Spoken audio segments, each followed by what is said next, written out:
तो नमस्कार नमस्कार नमस्कार भाई साहब। तो कैसे हो आप सभी लोग? तो आशा करता हूँ बहुत मस्त हो गए, जबरदस्त हो गए और होना भी चाहिए भाई साहब।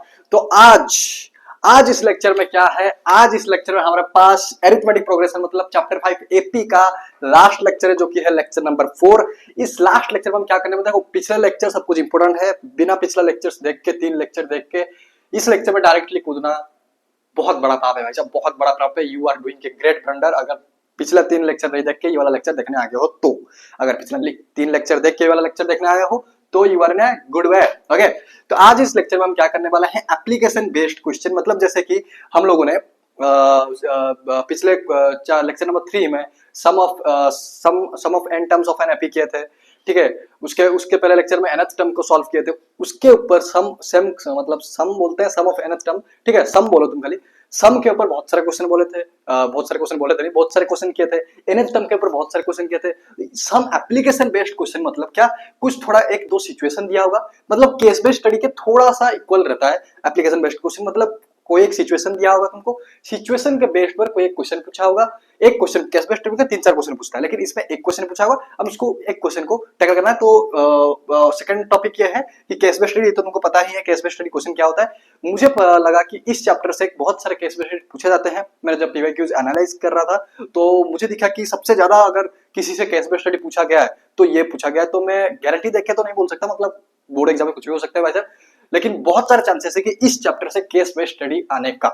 तो इस चैप्टर से केस बेस्ड स्टडी इसलिए मैं करा रहा हूं। और मतलब ज्यादा कुछ क्वेश्चंस नहीं करेंगे, बहुत इजी लेक्चर रहेगा ये, ठीक है। तो मतलब application based question I think 2-3 करेंगे और ये भी 2-3 करेंगे। मतलब लेक्चर बहुत छोटा रहने वाला है और कंपैरेटिवली, लेकिन मतलब 1 घंटा के साथ आई थिंक खींच जाएगा।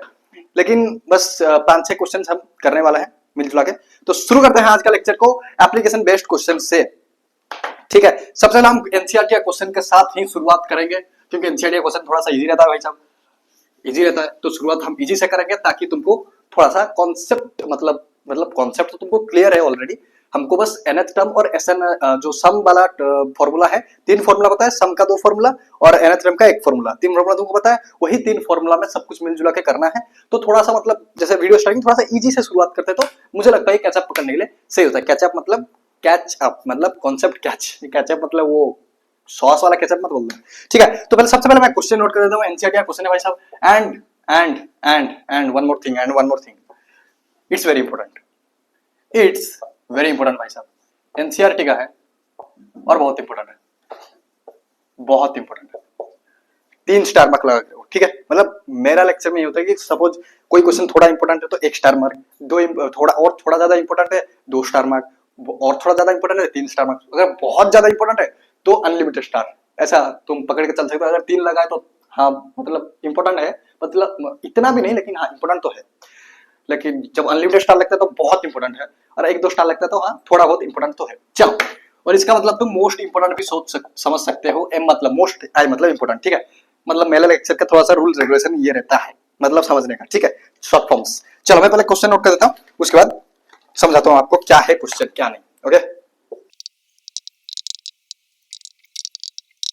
देखो भाई साहब क्वेश्चन क्या बोला है, क्वेश्चन को ध्यान से समझो, समझ जाओ ना question.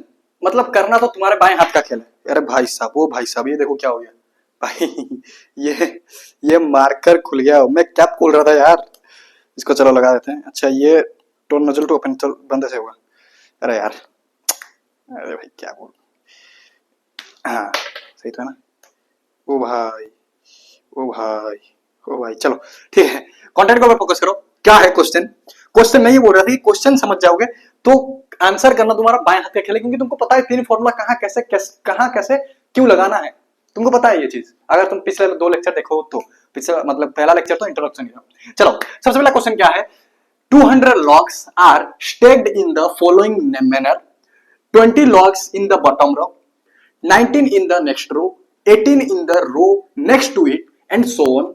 In how many rows are the 20 logs placed and how many logs are in the top row? Question क्या बोल रहा है, कुछ लॉग्स का बात कर रहा है। लॉग्स का मतलब वो जो क्या बोलते हैं, लकड़ी, काठो मतलब उड़िया में बोलते हैं लकड़ी, लकड़ी लड़की में मैं पहले बहुत कंफ्यूज, लकड़ी को लड़की बोलता था, लड़की को लकड़ी बोलता था। लकड़ी देखो अभी ठीक है, क्योंकि बस थोड़ा सा वो क्या बोलते हैं उसमें इंग्लिश में कुछ तो बोलते हैं वो, चलो जो भी बोलते हैं। तो लकड़ी को, लॉग्स मतलब लकड़ी, कुछ 200 लकड़ी स्टेक किया गया था फॉलोइंग मैनर में, रखे गए थे फॉलोइंग मैनर में। कैसे रखे गए थे? 20 logs in the bottom row, bottom मतलब नीचे, सबसे नीचे रो में 20 लॉग रखे गए थे, मतलब 20 लकड़ी रखे गए थे। 19 इन द नेक्स्ट रो, मतलब उसके ऊपर वाला रो में 19 रखे गए थे।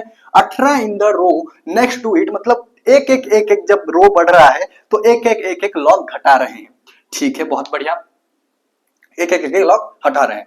इन how many rows are the 20 logs placed and how many logs are in the top row. हमको पूछा है कि कितना लॉग में कितना रो लगेगा, जैसे 20 20 20 20 20 20 20 20 ऐसा कितना रो लगेगा, सॉरी 20 20 नहीं, हाँ एक रो में सपोज देखो, मैं तुमको और क्लैरिटी के साथ समझाता हूँ पिक्चर के साथ। सपोज ये मैं कुछ लॉग बना रहा हूँ, मतलब लॉग रखा हुआ है ऐसा कुछ, थोड़ा सा ऊपर बनाता है यार। देखो मेरा ड्राइंग बहुत बेकार है, ठीक है, मेरा ड्राइंग बहुत बेकार है यार, ये मुझे पता है, इसलिए मैं तुमको बता दे रहा हूँ। ड्राइंग थोड़ा जज मत करना यार, ड्राइंग मेरा सच में बहुत बेकार है, ड्राइंग मेरा रियलिटी में मतलब खत्म है, ड्राइंग मेरा ड्राइंग खत्म है भाई, ठीक है। तो ड्राइंग से थोड़ा सा जज मत करना, मेरे को अच्छा नहीं लगता यार चलो कोई बात नहीं, ठीक है। तो ऐसा कुछ देखो, लकड़ी रखेगा। सपोज इधर ये वाला जो रो है, ये वाला, चलो मैं इधर ऐसा नहीं करके ऐसा बताता हूँ।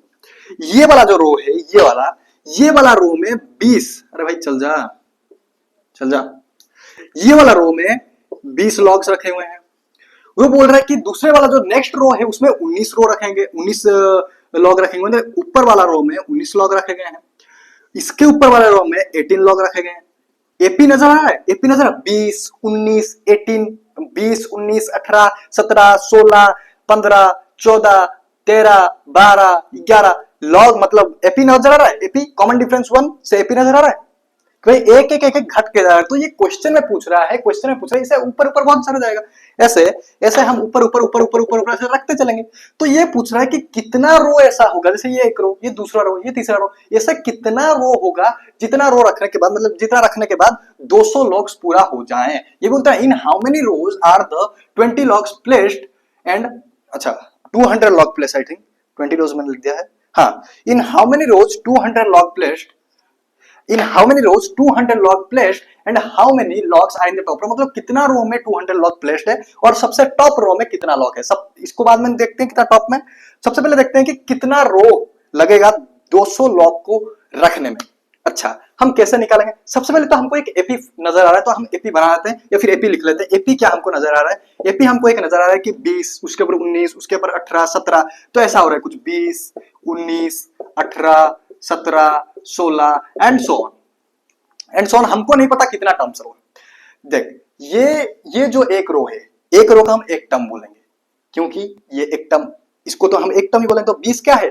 20 क्या, इधर एक रो है, ये एक रो को एक टर्म, दूसरा टर्म, तीसरा टर्म, चौथा टर्म, ऐसा कितना टर्म होगा? थोड़ा सा शब्द मॉडिफाई किया मैंने।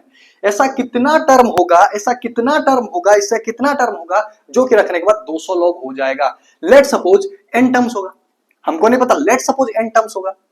तो बोल क्या रहा है कि सब रखने के बाद टोटल लॉग्स कितना है? 200 लॉग्स, सब रखने के बाद 200 हो जाएगा, मतलब सम अपना 200 रहना चाहिए। क्या बोला मैंने? सम अपना 200 रहना चाहिए, जितना लॉग्स है सम अपना 200 रहना चाहिए। जो सम है, सब मतलब लेट्स हम n लिया है तो n टर्म्स हमको नहीं पता, तो Sn इक्वल टू 200 रहना चाहिए। कितना? 200।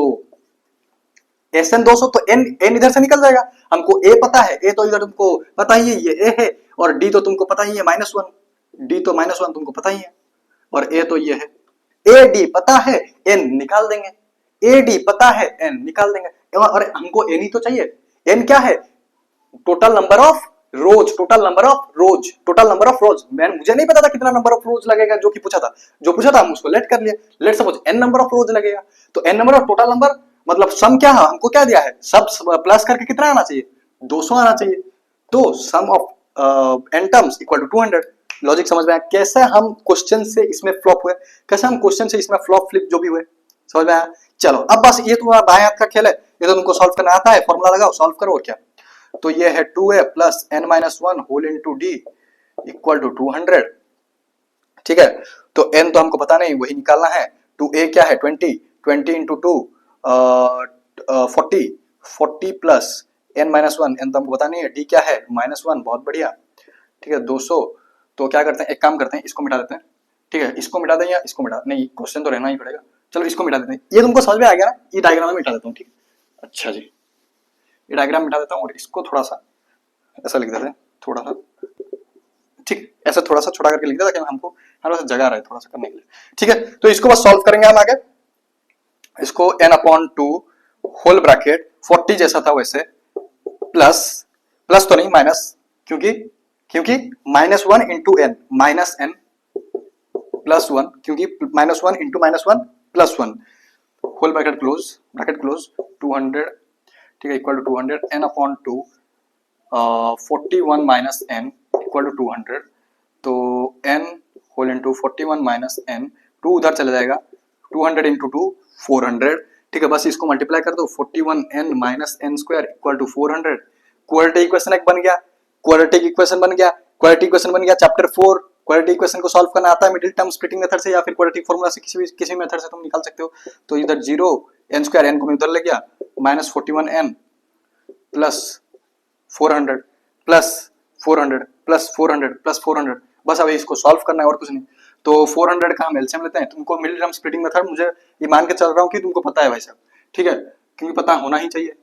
200 100 50 25 5 5, तो 2 2 जा 4 4 2 जा 8 प्लस 16, ये 16 5 5 जा 25, 16 25, क्या इससे हमारा काम बन जाएगा या और कुछ सोचना पड़ेगा? 16 है 400 तो होगा, प्लस माइनस में अगर मैं दोनों को प्लस कर दूं 25 35, हाँ 41 तो हो जाएगा, तो हमको ये भी माइनस रखना पड़ेगा, ये भी माइनस रखना पड़ेगा, ठीक है। ये तुमको आता है इसलिए ये मैं मान के चल रहा हूँ, इसलिए मैं इसको एक्सप्लेन नहीं कर रहा हूँ, ठीक है।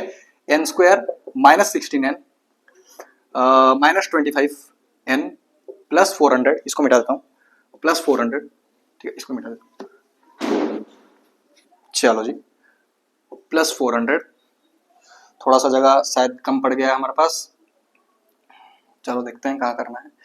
तो इसको इधर हम कॉमन लेंगे, मे भी सपोज तुमको इधर दिख नहीं रहा होगा या पता नहीं मुझे, ठीक है। n कॉमन, n माइनस 16, ठीक है n माइनस 16, ठीक है। तो वही हम सेम वाला हमारा ट्रिक यूज करेंगे हमारा, ठीक है -25, ठीक है। तो n आ गया, चलो मैं एक स्टेप स्किप करके, या फिर अच्छा इधर देख लो भाई साहब, इधर देख लो, हाँ इधर देख लो, तो क्या हो जाएगा, ये क्या हो जाएगा, इधर देख लो, हाँ n minus 16 and n minus 25 equal to 0 मतलब n 16 हो जाएगा, और एक मिनट, अच्छा n 16 हो जाएगा और n 25 भी हो जाएगा। अब पॉइंट क्या है कि n इधर 16 निकल रहा है, n 25 निकल रहा है, हम आंसर माने किसको, कि भाई 16 रो होगा, n क्या है रो, नंबर ऑफ रोज, कि भाई 16 रो होगा या फिर 25 रो होगा, कि भाई 16 रो होगा या फिर 25 रो होगा, कि भाई 16 रो होगा कि 25 रो होगा, क्योंकि अगर एक नेगेटिव निकला, अगर एक नेगेटिव निकलता तो हम एक को एग्जिट करते, मतलब रिजेक्ट करते कि नेगेटिव वैल्यू हो नहीं सकता, लेकिन इधर तो दोनों पॉजिटिव निकले। तो इस केस में क्या करना पड़ेगा, हमको चेक करना पड़ेगा कि A16 और A25 है कि नहीं असलियत में, चेक करना पड़ेगा। देखो चेक करना पड़ेगा, तो कैसे चेक करूं, कहां चेक करूं, इधर चेक करता हूं, ठीक है। मेरे पास देखो जगह नहीं है यार, इसलिए मैं ऐसा कुछ कर रहा हूं, मेरे पास जगह कम है, ठीक है। तो ये वाला चीज को मैं इधर कर रहा हूं, देखो मैं अगर A25 को लूं, A प्लस 24D, ये क्या है अपने पास 20 प्लस 24, D क्या है अपने पास -1, बहुत बढ़िया, 20 माइनस 24, भाई साहब -4, भाई साहब A25 -4 आ रहा है, क्या ये पॉसिबल है भाई? A25 -4 आ रहा है भाई, रो में भाई रो जाएगा, चल रो मतलब 20 से 20 19 18 ऐसे 5 6 मतलब सॉरी 6 5 4 3 2 1, अब जीरो थोड़ी जाएगा, अब ये तो जीरो नहीं, ये तो -4 भाई, नेगेटिव में रो नेगेटिव में थोड़ी जा सकता है, तो ये तो रिजेक्टेड, मतलब A25 नहीं होगा, मतलब N25 नहीं होगा, N25 नहीं होगा, तो होगा क्या N16, मतलब टोटल रो कितना है, टोटल रो 16 है। अब क्या बोल रहा है, देखो अब क्या बोल रहा है, ये एक आंसर हो गया अपने पास। सेकंड क्वेश्चन, मतलब एक ही क्वेश्चन में दो क्वेश्चन पूछ लिया, and how many logs are in the top row, सबसे टॉप रो में कितना रो है, मतलब कितना लॉग्स है। हाँ, सबसे टॉप रो में कितना लॉग है, मतलब सबसे जो ऊपर वाला रो है उसमें कितना मैं बोला था ना, मैं इसमें कंफ्यूज था, कितना लकड़ी है। सबसे ऊपर वाला रो में कितना लकड़ी है। सबसे ऊपर वाला रो 16 है। कैसे लगाया पता? अरे भाई टोटल रो, ये बोल रहा है कि टोटल रो 16 है।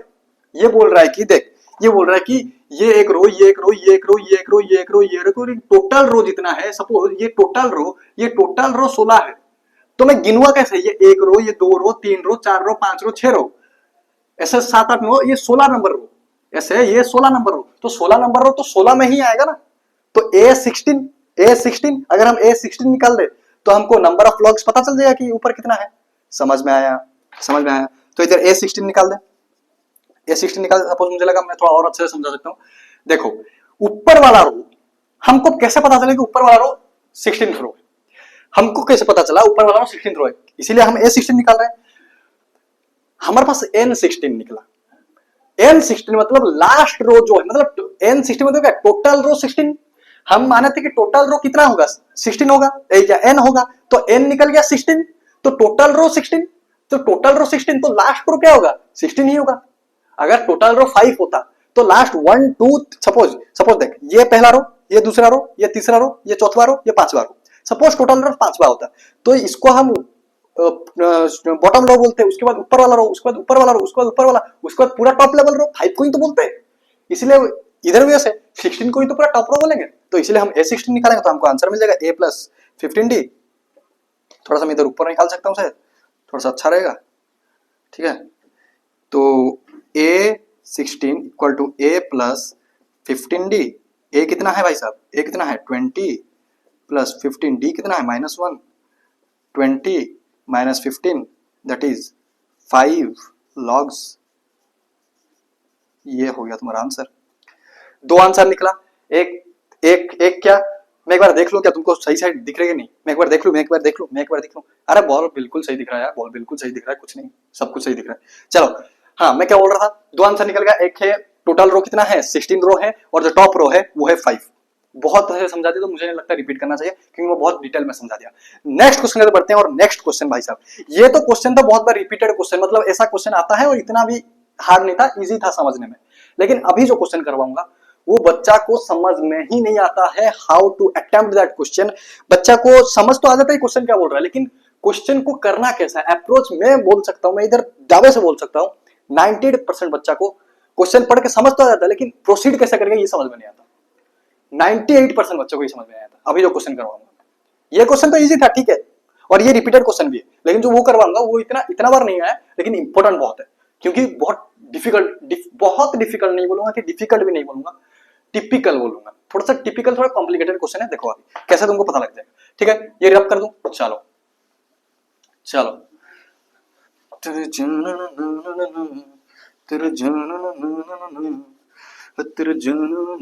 आज के इस लेक्चर के बाद हमारा एपी का चैप्टर का पूरा धूम धनाना हो जाएगा।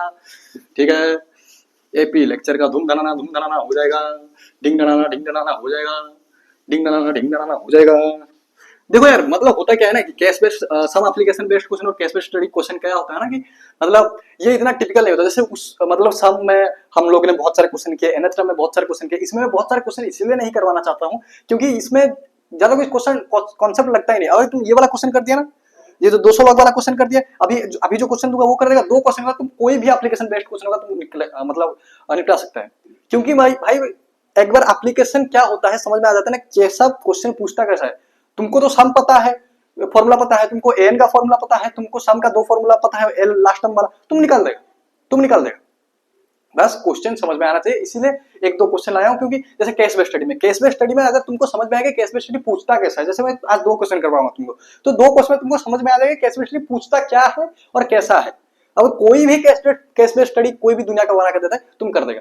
इसलिए मैं इसमें इतना क्वेश्चन नहीं करवा रहा हूँ आज। तुम बोलेगा इतना कम क्वेश्चन क्यों, इसीलिए। ठीक है, चलो। अरे भाई ओ भाई, खत्म। इसका एक्सपायरी डेट हो गया।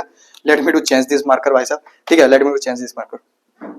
तो भाई साहब आई एम बैक। मैं थोड़ा मार्कर चेक किया और माइक भी चेक कर लिया, मार्कर चेंज किया और माइक भी चेक किया। तो देखो क्वेश्चन क्या बोल रहा है, देखो मैं बोलूंगा कि आज का लेक्चर का अगर सबसे टॉप लेवल क्वेश्चन, मतलब आज का लेक्चर टॉप लेवल, आज का लेक्चर के कंपैरिजन में जितना क्वेश्चन करवाऊंगा, अगर सबसे ऊपर वाला क्वेश्चन, थोड़ा सा सबसे नेक्स्ट लेवल का क्वेश्चन अगर कोई है तो ये वाला क्वेश्चन है भाई साहब।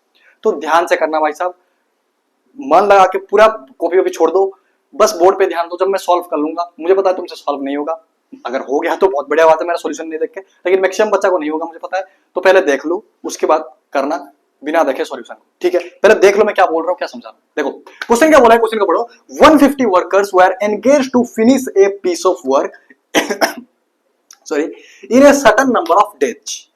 क्या बोल रहा है, 150 वर्कर एंगेज हुए हैं काम में, एक काम को फिनिश करेंगे, piece of work a certain number of days, कुछ दिनों के लिए 150 वर्कर काम कर रहे हैं, काम खत्म करने के लिए। कोई भी एक काम हो सकता है, ठीक है, कोई बात नहीं, कोई भी एक काम हो सकता है।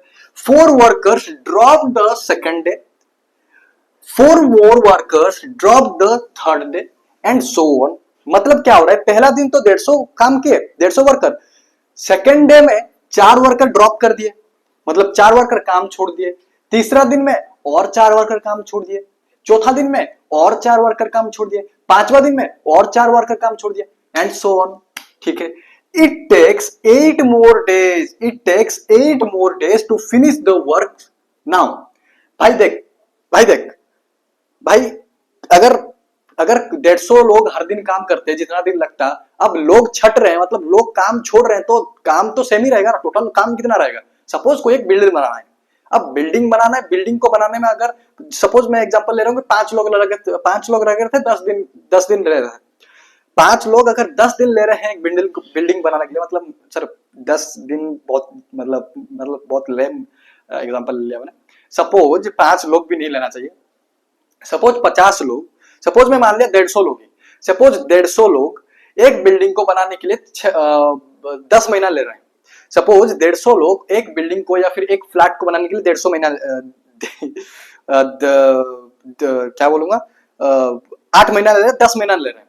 अगर 150 वर्कर से वर्कर घटते जाए, मतलब काम करने वाले कम, मतलब घटते जाए, काम छोड़ रहे हैं लोग, तो भाई बिल्डिंग का काम भी तो लेट होगा। बिल्डिंग बनेगा भी, अगर 10 महीने में बनने वाला था तो वो 12 महीने में बन सकता है, 11 महीने में, टाइम बढ़ जाएगा बनने का, क्योंकि काम करने वाला छोड़ रहे हैं। जितना जल्दी काम उतना जल्दी बिल्डिंग बना, जितना कम धीरे धीरे काम उतना धीरे धीरे बिल्डिंग बनेगा।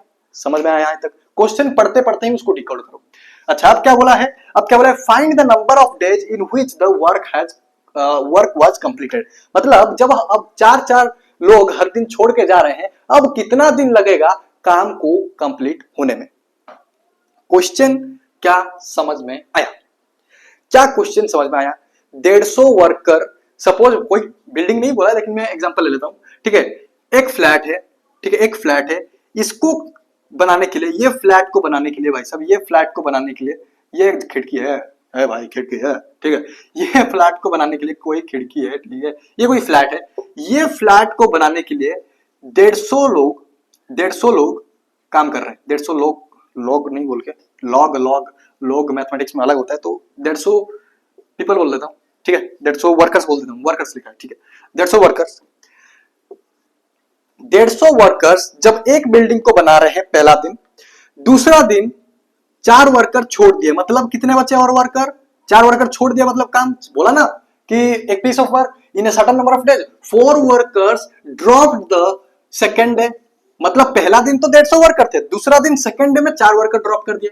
4 more workers drop the third day, फिर तीसरा दिन में और 4, एंड सो ऑन बोला है, मतलब ऐसा 4 छोड़ते गए। अब दूसरा दिन 4 छोड़ दिए, जब कितना रहेगा? 146 वर्कर्स रहेंगे। तीसरा दिन और 4 छोड़ दिए, 142 वर्कर्स रहेंगे। चौथा दिन और 4 वर्कर छोड़ दिए, 138 वर्कर रहेंगे। अब ऐसा कितना, ऐसा अगर वर्कर छोड़ के जाएंगे, 4 मतलब एक दिन में 4 वर्कर अगर छोड़ के जाएंगे, तो कितना दिन लगेगा टोटल ये काम कंप्लीट होने में? क्वेश्चन ये बोल रहा है। अब इसको करना कैसा है? मैं बोलूं, अगर मैं तुझे बोलूं, देख अब तुझे समझना को कोशिश करता हूं मैं, देख अगर मैं तुझे बोलूं कि 1 वर्कर वर्क डन, ठीक है, वर्क डन मतलब काम किया, work done by 1 worker in 1 day equal to x। एक वर्कर 150 वर्कर से एक वर्कर, 150 वर्कर नहीं, 150 150 वर्कर नहीं, 150 वर्कर नहीं, ठीक है, हर एक लैंग्वेज में बोल दिया तुमको। 150 वर्कर से एक वर्कर एक दिन में एक्स काम कर रहा है, तो मुझे बता दो वर्कर एक दिन में कितना काम करेंगे? 2x काम करेंगे। तीन वर्कर 3 दिन में कितना काम करेंगे? 3x काम करेंगे। तो 150 वर्कर एक दिन में कितना वर्क काम करेंगे? 150x काम करेंगे। वर्क डन मतलब सेम है, ठीक है, work done by 150 workers in 1 day equal to 150x। ये कैसे हुआ समझ में आया? ये कैसे हुआ समझ में आया? ये कैसे हुआ समझ में आया? ये कैसे हुआ समझ में आया? अगर एक वर्कर एक दिन में x काम कर रहा है तो दो वर्कर 2 दिन में 2x काम करेगा, तीन वर्कर 3 दिन में एक दिन में, सॉरी एक दिन का ही बात हो रहा है इधर, तीन वर्कर एक दिन में 3x काम करेगा, चार वर्कर एक दिन में 4x काम करेगा, 150 वर्कर एक दिन में 150x काम करेंगे। तो ये एक दिन का बात हो गया। अब इसको इधर छोड़, अब इधर दो केस बनेंगे, इधर तक हम छोड़ रहे हैं कोई रीजन के लिए, बाद में जब सब समराइज करूंगा इस क्वेश्चन को पूरा क्रिस्टल क्लियर हो जाएगा, थोड़ा ध्यान से पेशेंस रख के सुन। अब इसको इधर छोड़ और इधर दो केस बनेंगे। दो केस क्या बनेंगे? सबसे पहले तो ये एक केस, केस 1 कि भाई साहब तो 150 वर्कर थे, सपोज तो मान ले वो छोड़ के नहीं जा रहे हैं, सपोज मान ले छोड़ के नहीं जा रहे हैं, सपोज मान ले छोड़ के नहीं जा रहे हैं, 150 वर्कर ही हर दिन काम कर रहे हैं, 150 वर्कर ही हर दिन काम कर रहे हैं, ठीक है। तो कितना, पहला दिन भी 150 वर्कर काम करेंगे, दूसरा दिन भी 150 वर्कर काम करेंगे, तीसरा दिन भी 150 वर्कर काम करेंगे, ऐसे ऐसे करते चलेंगे। लेकिन सेकंड केस में क्या हो रहा है, लेकिन केस नंबर 2 में क्या हो रहा है कि चार चार वर्कर छोड़ के जा रहे हैं। मतलब पहला दिन तो 150 वर्कर काम किए, लेकिन दूसरा दिन 146 वर्कर काम किए, तीसरा दिन 142 वर्कर काम किए, चौथा दिन 138 वर्कर काम किए, and so on.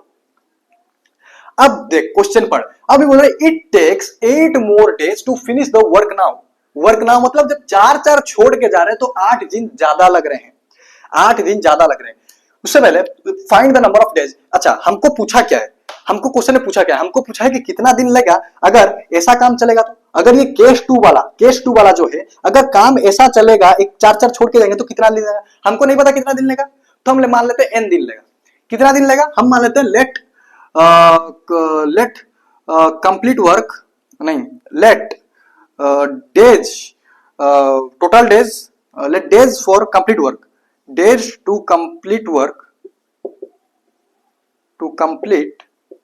Work equal to n days, क्योंकि हमको पता नहीं ना भाई साहब, क्योंकि हमको पता नहीं भाई साहब कितना दिन लगेगा, तो हम n मान लिया।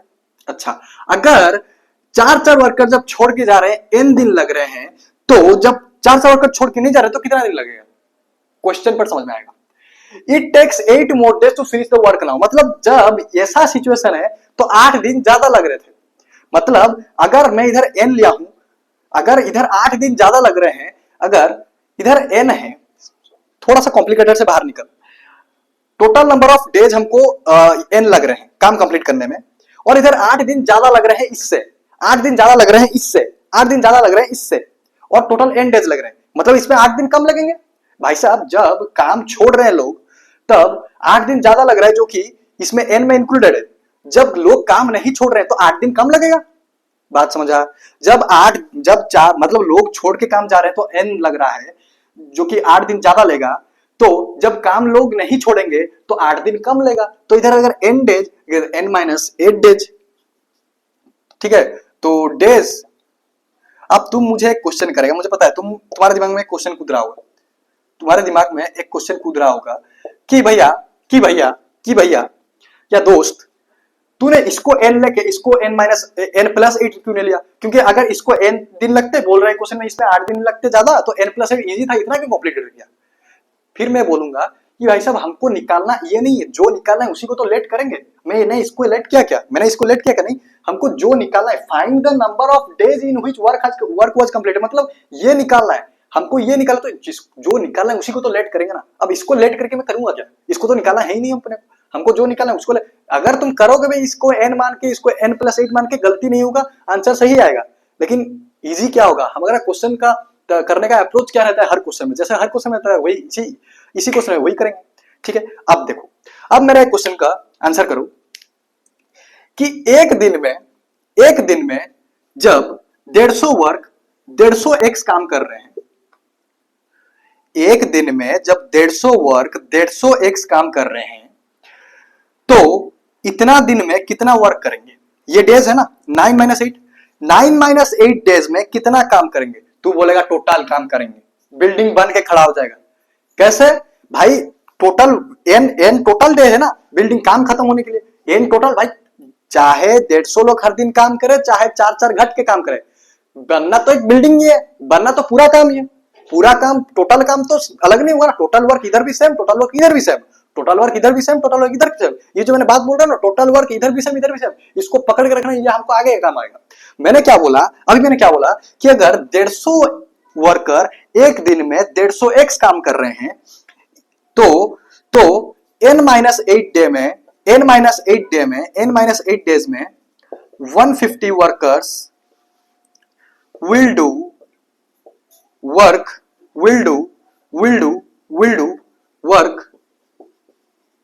इक्वल टू कितना होगा? 150x। कितना काम कर रहे हैं 150 वर्कर एक दिन में? कितना काम कर रहे हैं 150x? कितना दिन काम करेंगे?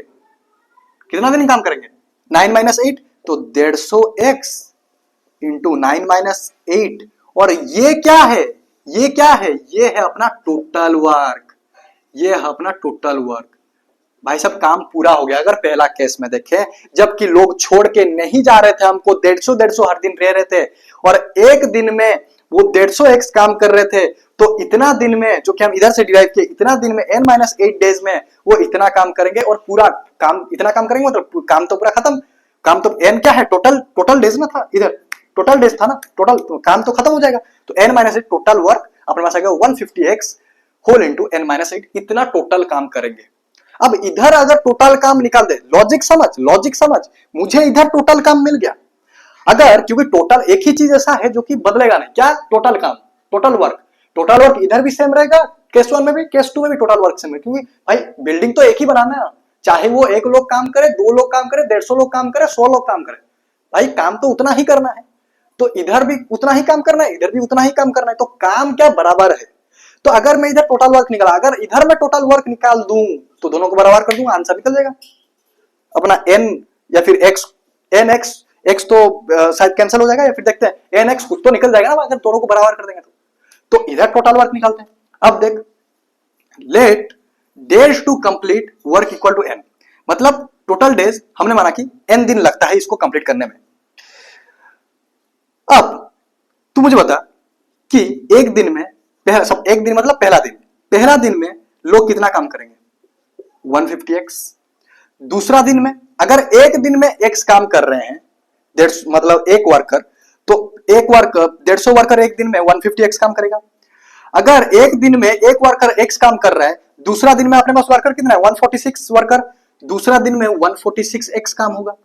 ये इतना, पहला दिन में इतना काम बोल रहा हूं, काम पहला दिन में इतना काम, दूसरा दिन में इतना काम, तीसरा दिन में इतना काम, चौथा दिन में इतना काम, एंड सो ऑन। अब टोटल वर्क में निकालू कैसे भाई? ये पहला दिन में जितना वर्क हो रहा है, दूसरा दिन में जितना काम हो रहा है, तीसरा दिन में जितना काम हो रहा है, सारा दिन का काम को मिला दूंगा तो टोटल काम निकल जाएगा, जो कि हमको चाहिए भी, जो कि हमारे दिमाग में यही एक कॉन्सेप्ट चल रहा है कि इधर टोटल वर्क निकला, इधर टोटल वर्क निकालेगा, तो टोटल वर्क तो सेम रहता है, इसको इक्वल टू कर देंगे, उसके बाद देखते हैं क्या आंसर निकलता है या नहीं। समझ में आया? तो टोटल वर्क कैसे निकालो? जब सबको प्लस करूंगा, जब सबको प्लस करूंगा, मतलब इसको क्या, जब सबको मैं प्लस करूंगा तब तो मेरा टोटल वर्क निकल जाएगा, अब इधर पॉइंट आता है कि टर्म्स कितना होगा। इधर तो जैसे हमको टोटल वर्क निकल गया, ठीक है, इधर जो एपी बन रहा है, इधर कितना टर्म्स होगा? हमने माना n डेज होगा, तो टर्म्स भी तो n होगा, n टर्म्स होगा अपने पास। मैं तुमको एक एक्स्ट्रा चीज पूछ रहा हूं कि टर्म्स कितना होगा इधर, इस केस में क्यों पूछ रहा हूं, तुमको आगे पता चल जाएगा। क्या बोला मैंने? कितना टर्म्स होगा? n टर्म्स होगा, क्योंकि भाई पहला दिन, दूसरा दिन, तीसरा दिन, चौथा दिन, टोटल तो n दिन है ना, तो टोटल टर्म्स भी कितना होगा? n होगा। पहला दिन में इतना काम, दूसरा दिन में इतना काम, तीसरा दिन में इतना काम, n दिन में पता नहीं कितना काम होगा, वही तो हमको निकालना है। तो ये हम कैसे निकालेंगे टोटल काम? हम कैसे निकालेंगे? क्या हम इसको पूरा प्लस प्लस करते करते निकालेंगे? मैं बोलूंगा नहीं, इसको हम मिटाते हैं, ठीक है। टोटल हमको, तुमको पता, मतलब समझ में आ गया कि ये निकालना है, ठीक है। अब देख, जैसे मैं इधर अगर x कॉमन ले लूं, तो ये क्या बच जाएगा 150x, x कॉमन नहीं लेकर, चलो मैं और थोड़ा अच्छा, एक जगह तो नहीं है, कॉम्प्लिकेटेड हो जाएगा, तो मैं क्या करूंगा ना, एक चीज उधर भी करेंगे तो मतलब बहुत छोटा पड़ जाएगा, तो हम क्या करेंगे, अपन को तो क्वेश्चन पता है कि हमको find the number of days निकालना है, मतलब n निकालना है हमको, n निकालना है हमको, n निकालना है हमको, n निकालना है, तो हमको पता चल रहा है n निकालना है, तो हम क्वेश्चन रब कर देते हैं, ठीक है। तो ये हम जैसा था वैसा लिख देते हैं n टर्म्स, ठीक है, जैसा था वैसा लिख देते हैं, और हम क्वेश्चन रब कर देते हैं, क्योंकि हमको जरूरत होगा आगे, ठीक है। क्वेश्चन रब कर देते हैं, चलो जी क्वेश्चन रब कर देते हैं, क्वेश्चन को ही रब कर देते हैं, क्योंकि क्वेश्चन का और कोई काम है नहीं अपने पास, क्वेश्चन को हम पूरा समझ चुके हैं, क्वेश्चन का कोई काम है नहीं अपने पास, और इसलिए हम क्वेश्चन को रब कर देते हैं भाई साहब। तो भाई साहब अभी देखो इधर, अभी देखो इधर, अभी देखो इधर, इधर ऊपर देखो, ऊपर किधर देखो, ऊपर किधर देखो, ऊपर, ठीक है। अच्छा, मैं ये पूरा टर्म निकालूंगा कैसे, सॉरी पूरा टर्म बोला, पूरा काम निकालूंगा। अभी मैं, मुझे तो पता नहीं एन कितना दिन तक काम जाएगा, मैं सबको प्लस कैसे करूंगा, मैं 150 प्लस 146 प्लस 142 प्लस 1, ऐसे थोड़ी करूंगा मैं, 4 दिन कमा कमा के भोगवाऊं क्या मैं, इतना दिन थोड़ी निकालूंगा। क्या करूंगा, इधर सम लगाऊंगा, दिमाग में क्लिक होना चाहिए, सम लगा, देखो क्वेश्चन को कितना टाइम दे रहा हूं, बहुत इंपॉर्टेंट है, ध्यान से समझो। सम लगाना पड़ेगा, क्यों, क्योंकि टोटल वर्क लगा, sum of the works is total work, sum of the works is equal total work. भाई सारा काम को प्लस करेंगे तभी तो टोटल वर्क निकलेगा, और वो हम कैसे निकाल सकते हैं, सम से निकाल सकते हैं। तो सम एसएन निकलेगा, क्योंकि हमको पता नहीं है कितना दिन लगा, तो एसएन। तो टोटल काम को हम क्या करेंगे, टोटल काम को हम क्या करेंगे, टोटल काम को, ये भी टोटल काम, इधर भी टोटल काम, total 150x whole into n minus 8, sorry n minus, हाँ सॉरी नहीं, सॉरी चलो n माइनस, तो टोटल का S n S n S n S n S n. अच्छा अच्छा अच्छा जी, अच्छा जी, अच्छा जी, लेकिन इससे पहले तुझे एक, मुझे अभी एक चीज दिख रहा है कि इधर x है, मुझे चाहिए क्या, n के साथ मुझे खेलना है, इधर x है मुझे n के साथ खेलना है, इधर x है मुझे n के साथ खेलना है, इधर x है मुझे n के साथ खेलना है, मुझे x है इधर n के साथ खेलना है, इधर x है, x को मुझे कभी ना कभी उड़ाना तो पड़ेगा। मुझे इधर दिख रहा है कि x सब में कॉमन आ रहा है, अगर मैं x कॉमन ले लूं तो कट जाएगा, ऐसे मेरा दिमाग क्लिक किया, इसलिए मैं इधर एसएन लिखने से पहले, एसएन लिखूंगा लेकिन एसएन लिखने से पहले x निकाल के काट दूंगा, ताकि मुझे खाली n बचे, और n बचेगा तो निकालने के लिए इजी होगा, ठीक है। तो इधर मैं क्या करूंगा, 150x plus 146x plus 142x plus 132x, 32 नहीं sorry 38 plus 138x and so on. इधर हम क्या करेंगे, इधर हम क्या करेंगे, इधर हम क्या करेंगे, x कॉमन ले लेंगे, 150 प्लस 146 प्लस 142 प्लस 138, ठीक है। x से x गया, बचा क्या 150 whole into n minus 8 equal to equal to equal to equal to. भाई साहब देखो, प्लस तो मैं तुमको समझाने के लिए बोला था कि टोटल का हम कैसे निकालेंगे, सबको प्लस करके, इसका मतलब ये तो एपी है, ये तो एपी ही है ना, ये तो एपी ही है, डिफरेंस 4 आ रहा है मतलब -4, इधर से क्या हमको पता चल रहा है कि d है -4 और a है 150, जो कि हम एसएन में पुट करेंगे तभी तो टोटल वर्क निकला। ये तो प्लस तो अब बहुत बोल रहे प्लस है एपी के साथ, अरे प्लस में तुमको समझाने के लिए बताया था कि सबको जब प्लस करेंगे तब टोटल काम निकलेगा, ठीक है। तो अपने पास क्या हो जाएगा, एसएन का फॉर्मूला डायरेक्ट डालते हैं, n अपॉन 2, एसएन नहीं, अगर तुम एसएन लिखना चाहते हो तो लिखो, लेकिन मैं डायरेक्ट डालूं, ठीक है। 2 इंटू मतलब 2a डायरेक्ट करता हूँ ना, 150 इंटू 2, तो 150 इंटू 2 इधर करते हैं, 150 इंटू 2, इधर सारा कैलकुलेशन इधर करेंगे, ठीक है आज, ठीक है। 2 0 0 5 2 10 2 2 3 300, तो 300 प्लस n माइनस 1, n तो हमको पता नहीं है, ठीक है, n माइनस 1, d क्या है भाई साहब, d क्या है -4, चलो आगे सॉल्व करते हैं। ये जैसे था उसको ऐसा रहने दो, इसको थोड़ा सा छोटा कर देते हैं ताकि हमको सॉल्व करने ज़्यादा जगह मिल जाए। ये जैसे था उसको वैसा रखते हैं, इसके बाद कुछ छेड़खानी नहीं करेंगे। n/2 300 प्लस नहीं माइनस होगा, प्लस नहीं माइनस होगा, प्लस नहीं माइनस होगा, -4n प्लस 4, ठीक है। 150 n minus 8 equal to n/2 300 plus 4 304 minus 4n। अच्छा जी, अच्छा जी, अगर मैं 2 को इधर ले आऊं, अगर मैं 2 को इधर ले आऊं, अगर मैं 2 को इधर ले आऊं तो काम नहीं बन जाएगा। हाँ 2 को अगर इधर ले आऊं तो 2 ये मल्टीप्लाई होके ये n निकल जाएगा n। चलो इधर शायद हमारे पास क्या आ जाएगा, क्वाड्रेटिक इक्वेशन आ जाएगा मेरे हिसाब से। ठीक है, क्वाड्रेटिक इक्वेशन आ जाएगा। इधर देखो, इधर देखो, इधर से अलावा थोड़ा सा इधर जगह बचाने के लिए अपन ऐसा करेंगे, थोड़ा सा इधर जगह बचाने के लिए अपन ऐसा करेंगे। ठीक है, अपन लोग क्या करेंगे, जगह बचाने के लिए ऐसा करेंगे। ठीक है, क्या है अपने पास, 2 का हम इधर ले आए, 150 इंटू 2 300, तो 300 whole into n minus 8 equal to n whole into 304। अरे भाई 304 माइनस 4n। अब इसको अंदर मल्टीप्लाई करते हैं, 300n minus 2400 equal to 304n minus 4n square. ठीक है, 4n स्क्वायर।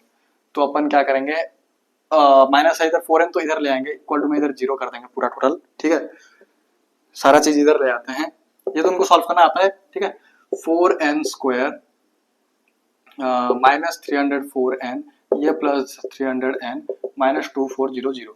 ठीक है, 4n स्क्वायर ये हो जाएगा अपने पास माइनस 4n। ठीक है, ये है माइनस 2400 इक्वल टू 0। भाई साहब हाथ दुखने लग गया हमारा। ठीक है, 4 कॉमन जाएगा, n square minus n minus 4 6 24 600 equal to 0। तो 4 तो नीचे चल जाएगा, तो n square minus n minus 600 equal to 0। अब बस इसको ये कर दो मिडिल टर्म स्प्लिटिंग मेथड से, n निकल जाएगा अपना। ठीक है, 600, तो 600 को जब हम ये करेंगे 2 3 जा 6 300, 2 1 जा 2 2 5 जा 10। ठीक है, तो 2 से तो 2 7 जा 2 5 जा, अब तो 2 से नहीं होगा शायद, 3 से हो जाएगा, 3 2 जा 6 3 जा 15, 5 5 जा, अरे वो 5 1 जा, तो ये क्या हो जाएगा इधर 3 2 जा 6 और 12 12 जा 24 24 25 24 माइनस 25 24 25 दोनों में मिल गया जो, लेकिन किसको प्लस माइनस करेंगे भाई साहब ये तुमको पता है, इसीलिए मैं तुमको बिना बताए ये सब कर रहा हूँ। मिडिल टर्म स्प्लिटिंग मेथड तुमको पता है। ठीक है, अगर मैं बड़ा का माइनस रखूँ, इसको छोटा प्लस रखूँ, एक मिनट गाइस, ये भी हमको माइनस चाहिए, तो मल्टीप्लिकेशन में माइनस तो चाहिए, तो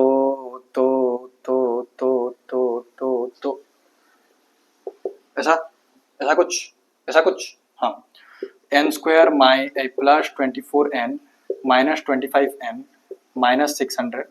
ठीक है, माइनस 600 सबको मिटा देते हैं, ये सबको मिटा देते हैं, जो कि हमारा काम का नहीं है। अब इधर से कॉमन इक्वल टू 0 है। ठीक है, n कॉमन गया, n प्लस 24 बचा। ठीक है, n प्लस 24 बचा, n प्लस 24 सेम वाला ट्रिक लगाएंगे अपन, माइनस 25 इक्वल टू 0। ठीक है, एक आ गया n प्लस 24, एक आ गया n माइनस 25 इक्वल टू 0, एक आ गया n इक्वल टू माइनस 24, एक आ गया n इक्वल टू 25। n का 2 वैल्यू आ गया।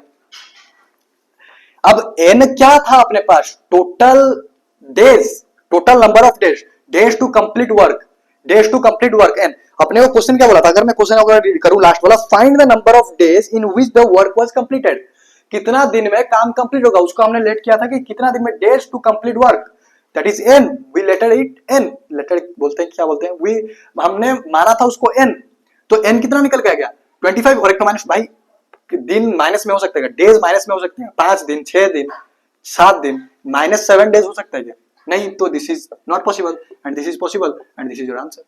टोटल 25 डेज लगेंगे, इज आवर आंसर राइट। हाँ, टोटल 25 डेज लगेंगे, जो कि एक बिल्डिंग या फिर वो काम को खत्म करने के लिए लगेंगे, अगर 4 वर्कर हर दिन काम छोड़ के गए तो। अब मैं क्वेश्चन को समराइज करता हूं, अगर तुमको अभी तक 70% भी समझ में आया है, वेरी गुड। अभी सुनो, 30% और क्लियर करता हूं, टोटल 100% हो जाएगा। क्वेश्चन में हमको बोला था कि 150 वर्कर काम करते हैं, सपोज मान ले डेन्यूब प्रॉपर्टी में, तुमको जानता है, रिजवान साजन फाउंडर, डेन्यूब प्रॉपर्टी का ओनर। ठीक है, फाउंडर नहीं पता नहीं, लेकिन ओनर हाँ, रिजवान साजन। डेन्यूब प्रॉपर्टीज मतलब डेन्यूब कंपनी एक फ्लैट बना रहा था, एक फ्लैट बिल्ड कर रहा था, एक फ्लैट बना रहा था, उसके लिए 150 वर्कर लाया। अब वो जो 150 वर्कर थे, शायद डेन्यूब रिजवान साजन उनको ठीक से तनख्वाह नहीं दिया, मतलब रिजवान साजन तो बिलियनर है, वो दुबई में रहता है, लेकिन फिर भी अगर उनको अच्छे से उनको तनख्वाह नहीं दिया, तो चार चार लोग क्या किए, छोड़ दिए काम। जब उनको अपना पेमेंट नहीं मिलेगा तो काम तो जरूर छोड़ेंगे, अच्छा पेमेंट नहीं मिलेगा तो काम छोड़ेंगे, ठीक है। तो क्या हुआ ना भाई, नो हेड फॉर रिजुअल, he is the first person from whom, मतलब मुझे बहुत इंस्पिरेशन मिला उनसे।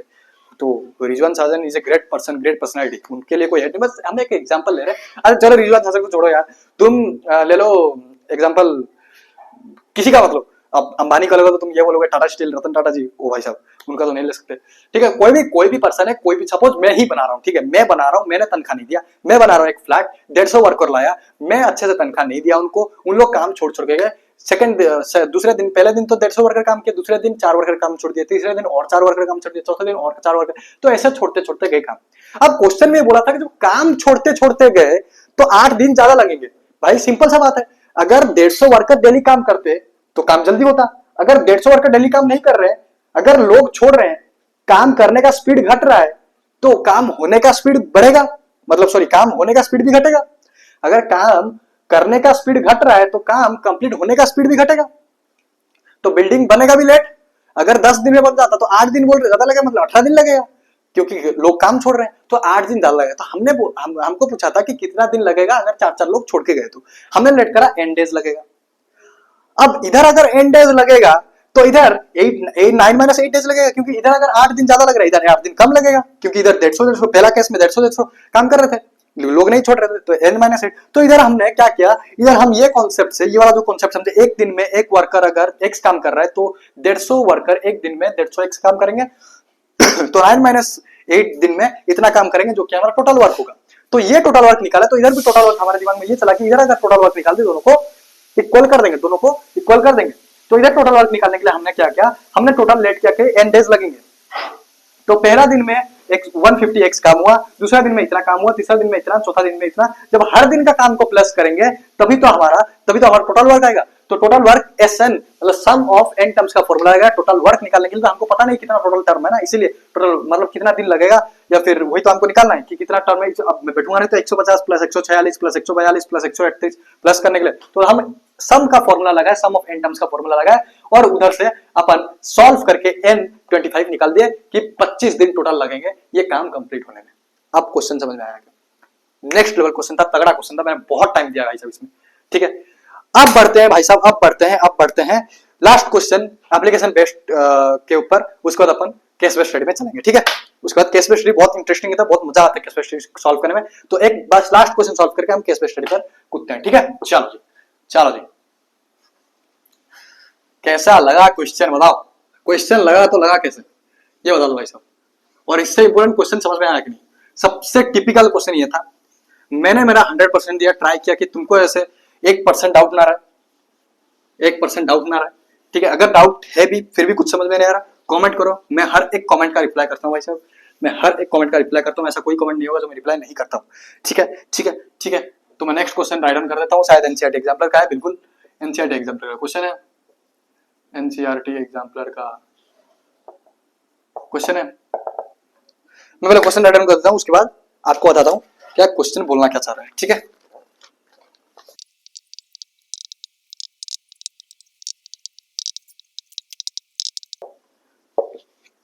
देखो भाई साहब, क्वेश्चन बहुत लंबा था थोड़ा सा, ठीक है, लेकिन क्वेश्चन बोला क्या है ध्यान से समझो। क्वेश्चन बहुत लंबा है, लेकिन ठीक है, दिख रहा है लंबा है बहुत आसान, दिख रहा है लंबा है बहुत आसान। देखो क्वेश्चन क्या बोल रहा है भाई साहब, क्वेश्चन बोलना क्या चाह रहा है, देखो।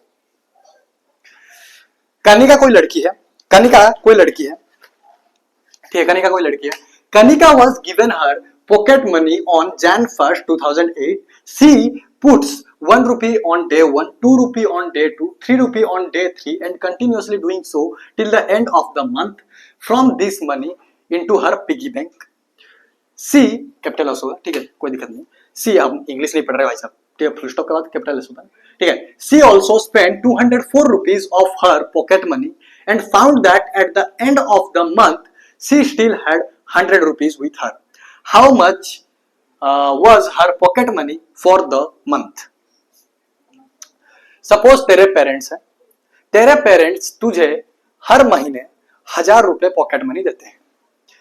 अब जो 1000 रुपए तुझे पॉकेट मनी देते हैं, तेरा एक पिगी बैंक है, तेरा एक बिगी बैंक है, तुम 1000 रुपए से 400 रुपए पॉकेट पिगी बैंक में डाल देता है, और जो 600 रुपए बचे उससे तुम कुछ खर्चा करता है और खर्चा करके कुछ बचता है। ठीक है, खर्चा करके कुछ बचता है। इधर सेम केस वही बोल रहा है कि कनिका एक लड़की है जो कि उसको पॉकेट मनी मिलता है जनवरी को, जैन 1 को 2008, ठीक है, जनवरी को पॉकेट मनी मिलता है। सी पुट्स, वो पहला दिन 1 रुपया रखती है, दूसरा दिन 2 रुपए रखती है, तीसरा दिन 3 रुपए रखती है, ऐसा करते चलती है, हर दिन उसके पिगी बैंक में रखती चलती है। इन हर पिगी बैंक, जो भी उसको रुपए मिल रहे थे उसके पेरेंट्स से, वो अपने पिगी बैंक में कुछ रखती थी और कुछ सेव कर और कुछ खर्चा करने के लिए। भाई साहब, एक महीने का अगर तुमको पॉकेट मनी मिला, तुम कुछ खर्चा भी तो करोगे, ऐसा नहीं कि सब पिगी बैंक में डाल दोगे, कुछ सेविंग के लिए पिगी बैंक में रखोगे और कुछ खर्चा के लिए निकालोगे। तो वही की कुछ पिगी बैंक में पहला दिन में 1 रुपए, दूसरा दिन में 2 रुपए, तीसरा दिन में 3 रुपए पिगी बैंक में डालती गई और अपना खर्चा के लिए कुछ रखी होगी। ठीक है, she also spend 204 rupees of her pocket money. उसको जो पॉकेट मनी मिला था उससे, पिगी बैंक में तो जो डाल रही थी वो अलग बात है, उससे और पिगी बैंक से नहीं, उसका पॉकेट मनी से 204 रुपए वो खर्चा की। ठीक है, 204 रुपए खर्चा की of her pocket money, and found that at the end of the month she still have 100 rupees. अब सब खत्म, उसका खर्चा भी हो गया, उसका पिगी बैंक भी डाल दी, सब होने के बाद उसको पता चला कि लास्ट जो महीने में जनवरी 31 तारीख, जो जनवरी 31 को, उसको शाम रात को जब सोई तब देखी कि उसके पास 100 रुपए बचा है। With her, how much was her pocket money of the month. जनवरी महीने में उसको उसका पेरेंट्स पॉकेट मनी कितने दिए थे। क्वेश्चन मेरे हिसाब से पूरा क्लिस्टर क्लियर है तुम्हारे को, क्योंकि मैंने बहुत अच्छे से समझाया। अब करेंगे कैसे, हमको निकालना है कि कितना पैसा मिलता था, कितना पैसा मिला था उसको जनवरी महीने में। लेट हमको नहीं पता, लेट सपोज x रुपये मिला था, let pocket money of the month, let x लो, n लो, कुछ भी ले लो, let pocket money of the month equal to x ले लेता है, x रुपीज ले लेता है, x ले लेना, n ले लेना, कुछ भी ले लेना, मतलब कोई एक वेरिएबल ले लेना। ठीक है, x rupees, let suppose x rupees x, total उसको महीने में इतना पैसा मिले थे, x रुपीज मिले थे। अब हम निकाले हैं कैसे। तुम अगर थोड़ा सा क्वेश्चन को ध्यान से ऑब्जर्व करेगा, वो हर दिन, पहला दिन 1 रुपए डाल रही है, दूसरा दिन 2 रुपए डाल रही है, तीसरा दिन 3 रुपए डाल रही है, ऐसा तो 31 दिन करेगी और उसको 204 रुपए खर्चा भी करती है, टोटल बचता है 100 रुपए, मतलब हमारे पास सेविंग बचा है। अब सेविंग क्या होता है, टोटल जो हमको मिला, टोटल जब हम जितना अर्न किए उसका अर्न क्या है, पॉकेट मनी, जितना अर्न किए माइनस जितना खर्चा किए, वही तो हमारा बचेगा। भाई जो हम अर्न किए, सपोज उसका 1000 रुपए मिला, मैंने जैसे अभी एग्जांपल दिया था, उसको 1000 रुपए मिला महीने को, वो जो खर्चा करेगी बचेगा। बचने वाला सेविंग चीज क्या होता है, सेव क्या होता है, 100 रुपए सेव की, 1000 रुपए से 900 रुपए खर्चा की होगी, तभी तो 100 रुपए बचा। तो खर्चा क्या है, टोटल खर्चा तभी निकालेंगे, तभी तो हम इससे कुछ कर पाएंगे। टोटल खर्चा कैसे निकालेंगे ना, एक तो खर्चा हमको पता है कि 204, ठीक है, और एक खर्चा क्या कि ये पिगी बैंक में ही डाल रही थी, पिगी बैंक में ही कुछ सेव कर रही थी। पिगी बैंक कितना सेव कर रही थी वो हम कैसे पता लगेगा, एपी से, कि देखो पहला दिन में 1 रुपए डाल रही थी, एपी क्या बनेगा, पहला दिन में 1 रुपए, दूसरा दिन में 2 रुपए, तीसरा दिन में 3 रुपए, एंड सो ऑन। ए आ गया अपने पास 1, डी आ गया अपने पास -1। अब पिगी बैंक में टोटल कितना मनी होगा। अब क्या देखो, अगर टोटल पॉकेट मनी से अगर हम पिगी बैंक में जितना है और जितना वो खर्चा किए, उसका वो टोटल खर्चा क्या है, जितना 204 रुपए खर्चा की और पिगी बैंक में जितना सेव की, उसको माइनस करने के बाद टोटल मनी से वही तो 100 रुपीज बचा। क्या बोला मैंने, टोटल मनी से मतलब एक्स से जब वो 204 रुपए और पिगी बैंक में जितना ही सेव करती गई, वो हम अभी निकालेंगे, कैसे निकालेंगे बताता हूं। अगर उसको और 204 रुपए को प्लस करेंगे और एक्स से माइनस कर देंगे, तभी तो हमारा 100 रुपए बचेगा, तो हम निकालते हैं सबसे पहले कि उसका पिगी बैंक में कितना डाली है टोटल, एपी यूज करके, सम वाला यूज करें, क्योंकि अगर हमको पता लगे टोटल कितना पैसा है तो सम यूज करेंगे, सम का फॉर्मूला। तो SN इक्वल टू n/2, हमको तो n पता नहीं है, हमको तो n अच्छा हाँ, मैं बोल रहा हूँ n पता नहीं है, सॉरी n पता नहीं है मैं बोल रहा हूँ। अरे भाई वो बोली है कि found that at the end of the month, उसको एंड ऑफ द मंथ में पता चला। तो कौन सा मंथ था, जनवरी मंथ में कितना दिन होता है, 31 डेज होते हैं। तो 31 डे टोटल टर्म कितना होगा, 31 टर्म होगा भाई साहब। टोटल लास्ट टर्म अपने पास 31 है, मैं सॉरी लिखना भूल गया था, टोटल टर्म 31 है, मैं बोला जरूर था लेकिन लिखना भूल गया था। ठीक है, टोटल टर्म 31 था, 31 है। क्यों? क्योंकि हमारा जनवरी मंथ है, जनवरी मंथ में कितना दिन होता है? 31 डेज होता है, तो 31 डेज। तो S31 equal to S31 equal to 31/2 direct कर रहा हूं बिना फॉर्मूला लिखे, ठीक है, ठीक है, ठीक है। 2a मींस 2 × 1 2 प्लस डायरेक्ट कर रहा हूं ना, बोलो तो 30 मतलब 31 minus n minus 1 that is 31 minus 1 30। D क्या है वैसा -1, ठीक है, डी क्या है वैसा -1, चलो मैं इधर लिख देता लेकिन ठीक है।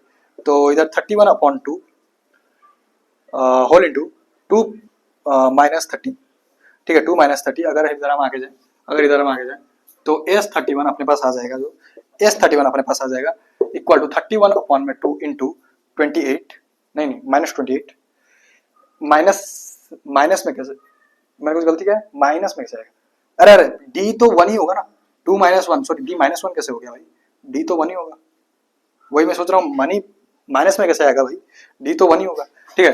तो ये हो जाएगा 32, तो ये हो जाएगा 32, 2 1 जा 2 1 जा 2 6 जा 12, तो 36 37 इंटू 16 मैंने इधर मल्टीप्लाई करके रखा हुआ है शायद, कहाँ गया, हाँ, तो वो है 496।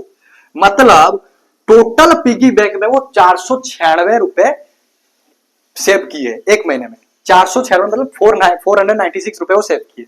अब हमको बोला है कि टोटल मनी कितना है, कितना सेव मिलता है उसको। तो अकॉर्डिंग टू क्वेश्चन, अब क्वेश्चन के हिसाब से क्या है कि उसको अगर हम टोटल मनी से, टोटल मनी क्या हम लेके हैं एक्स, टोटल पॉकेट मनी से क्या माइनस करेंगे, क्या माइनस करेंगे? एक तो ये एक खर्चा ही तो है, वो सेव की वो अलग बात है, हमारे लिए तो खर्चा ही तो है, ये खर्चा की है, मतलब सेव कर सब किए, मतलब कहीं मतलब जो रेस्ट पैसा है, रेस्ट पैसा कैसे, जो पिगी बैंक में डाली है उसको प्लस जो खर्चा की है, प्लस जो खर्चा की है, तभी तो 100 रुपए बचा है। क्या ये इक्वेशन तुमको समझ में आया?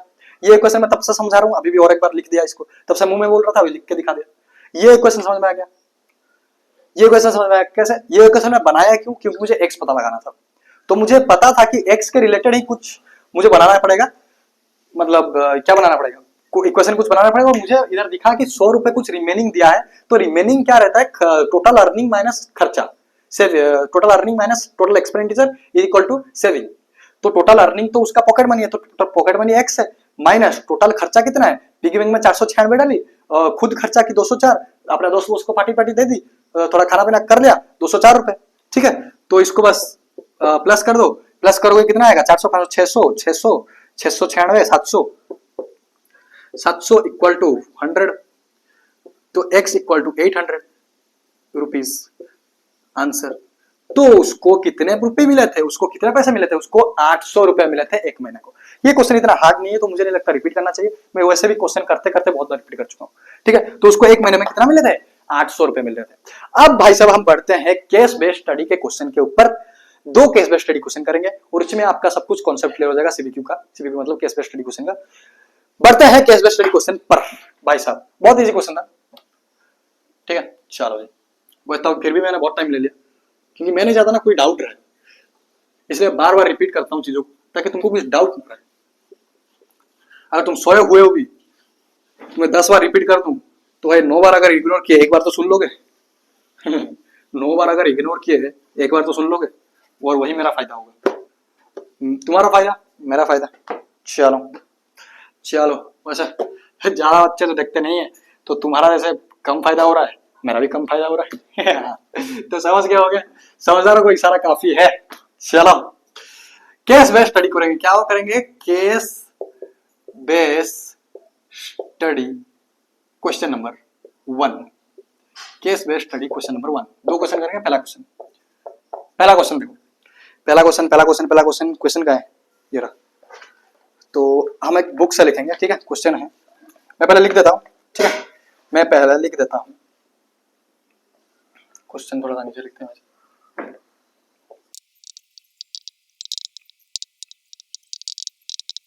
क्वेश्चन क्या बोला है भाई साहब, देखो पहले तो case based study case read करो कि केस दिया क्या है। चलो मतलब इसका एक पार्ट है, बी का 2 पार्ट है, और सी मतलब केस बेस्ड स्टडी ये होता है 4 मार्क का क्वेश्चन होता है, ये 1 मार्क का, एक मार्क का क्वेश्चन होता है और एक 2 मार्क का क्वेश्चन होता है, ठीक है। तो फर्स्ट बीट करेंगे, उसके बाद जब फर्स्ट बीट सॉल्व करेंगे तो फिर सेकंड बीट का और भी करेंगे, थर्ड बीट भी करेंगे। तो सबसे पहले पहला बीट क्या दिया, उससे पहले केस रीड करो, केस क्या बोला। एक school auditorium was to be constructed to accommodate at least 1500 people. एक स्कूल ऑडिटोरियम कंस्ट्रक्ट मतलब तुम्हारा सपोज स्कूल में तुम्हारा ऑडिटोरियम में प्रिंसिपल सर कंस्ट्रक्ट कर रहे हैं, प्रिंसिपल सर एक स्कूल में ऑडिटोरियम बना रहे हैं, जिस ऑडिटोरियम में 1500 लोगों को बिठाना था, मतलब एकोमोडेट करना था 1500 लोगों को, या फिर बिठाना था या फिर जगह करना था, मतलब 1500 लोगों का जगह के हिसाब से बनाना था ऑडिटोरियम। तो ठीक है, the chairs are to be placed in the concentric circle arrangement in such a way that each succeeding circular row has 10 seats more than the previous one। क्या बोल रहा है कि the chairs are to be placed, suppose chairs भाई auditorium में chairs पड़ेगा, chairs कैसे पड़ेगा, are in the concentric circle arrangement, circular arrangement। concentric मतलब कॉन्सेंट्रिक सर्कल क्या होता है, कॉन्सेंट्रिक सर्कल मतलब ऐसा सर्कल्स जब दो से ज्यादा सर्कल का एक सेंटर होता है उसको हम कॉन्सेंट्रिक सर्कल बोलते हैं। जैसे कि ये एक सर्कल, ये एक सर्कल, ये एक सर्कल, ये एक सर्कल, भाई इस सब सर्कल का, ये सर्कल तो सर्कल से ज्यादा अंडा लग रहा है वैसे, ठीक है, थोड़ा अच्छे से बनाता हूं, ठीक है। ये सब सर्कल का, ये जो चार सर्कल या फिर तीन सर्कल है, तीन सर्कल का 1 2 3 4, ये जो चार सर्कल का सेंटर पॉइंट तो एक ही है। जब दो से ज्यादा सर्कल का सेंटर पॉइंट एक रहता है उसको हम कंसेंट्रिक सर्कल बोलते हैं। तो ये बोल रहा है कि कॉन्सेंट्रिक सर्कुलर अरेंजमेंट में मतलब ऐसा कुछ अरेंजमेंट में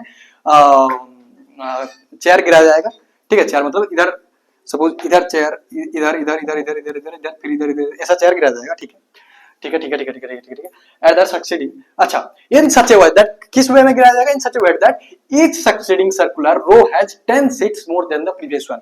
मतलब सपोज ये एक रो प्रीवियस वन रो से 10 ज्यादा, अगर इधर 10 चेयर है तो इधर 20 चेयर रहेगा, इधर 30 चेयर रहेगा, इधर 40 चेयर, मतलब 10 बढ़ते चलेगा, ऐसा चेयर गिरेगा। अगर इधर 20 चेयर गिरा तो इधर 30 चेयर, इधर 40 चेयर, इधर 50 चेयर, अगर इधर 50 चेयर गिरा इधर 60 चेयर, इधर 70 चेयर, इधर 80 चेयर, 10 बढ़ते चलेगा, जैसे सर्कल बढ़ते चलेगा। आप क्वेश्चन क्या बोला समझो, in the first circular row, in the first circular row मतलब ये वाला फर्स्ट सर्कुलर रो है, चलो first circular row, in the first circular मतलब ब्लू में खिंचा दिया था थोड़ा सा, हाँ, in the first circular row has 30 seats, मतलब पहला सर्कुलर रो में, पहला रो में 30 सीट है। पहला रो में कितना सीट है, पहला रो में 30 सीट है। How many seats will be there in the 10th row, how many seats will be there in the 10th row. हमको बोल रहा है कि जो पहला है इसमें 30 है, 30 चेयर है। अब क्वेश्चन के हिसाब से क्या होगा, 10 बढ़ते चल रहा है, ये इसमें 40 होगा, इसमें 50 होगा, इसमें 60 होगा। एपी क्या बन रहा है भाई साहब, एपी तो हमारा कांस्टेंट ही रहेगा, एपी तो हमारा कांस्टेंट रहेगा, तो एपी में इधर लिख देता हूं, एपी में इधर लिख देता हूं। एपी क्या रहेगा, 30 40 50 60 एंड सो ऑन। तो क्योंकि बोला है पहला रो में कितना है 30 है, चलो तो हमको और क्या बोला है कि 10th रो फाइंड करने के लिए, find 10th row, how many seats will be there in the 10th row, मतलब अगर पहला रो में इतना सीट है, दूसरा रो में इतना सीट है, तीसरा रो में इतना है, 10th रो में कितना सीट होगा, ये फर्स्ट रो, ये सेकंड रो, ये थर्ड रो, ये फोर्थ रो। तो हमको A10 निकालना पड़ेगा, A क्या है 30, D क्या है 10, तो अभी निकालते हैं भाई साहब, सिंपल है, A10 निकाल दो। कैसे पूछ रहा है क्वेश्चन, समझ में आ रहा है, तो एक भी करेगा समझ में आ जाएगा, लेकिन मैं 2 केस पे स्टडी करवा दूंगा, ठीक है। A प्लस 9D, A क्या है 30 प्लस 9D क्या है 10, 30 प्लस 90, ठीक है, 30 प्लस 90, 30 प्लस 90, 30 प्लस 90 हो जाएगा 120 सीट्स होंगे 10th रो में, समझ में आ गया, 120 सीट्स हो गए 10th रो में। सेकंड क्वेश्चन की तरफ बढ़ते हैं भाई साहब, सेकंड क्वेश्चन की तरफ बढ़ते हैं, इसको रब करते हैं और सेकंड क्वेश्चन की तरफ बढ़ते हैं। सेकंड क्वेश्चन क्या बोल रहा है, सेकंड क्वेश्चन क्या बोल रहा है, मतलब बीट बी क्या बोल रहा है। अच्छा, बीट बी क्या बोल रहा है, देखो बीट बी बोल रहा है फॉर 1500 सीट्स, फॉर 1500 सीट्स, साथ साथ क्वेश्चन को समझते चलो। इन the auditorium,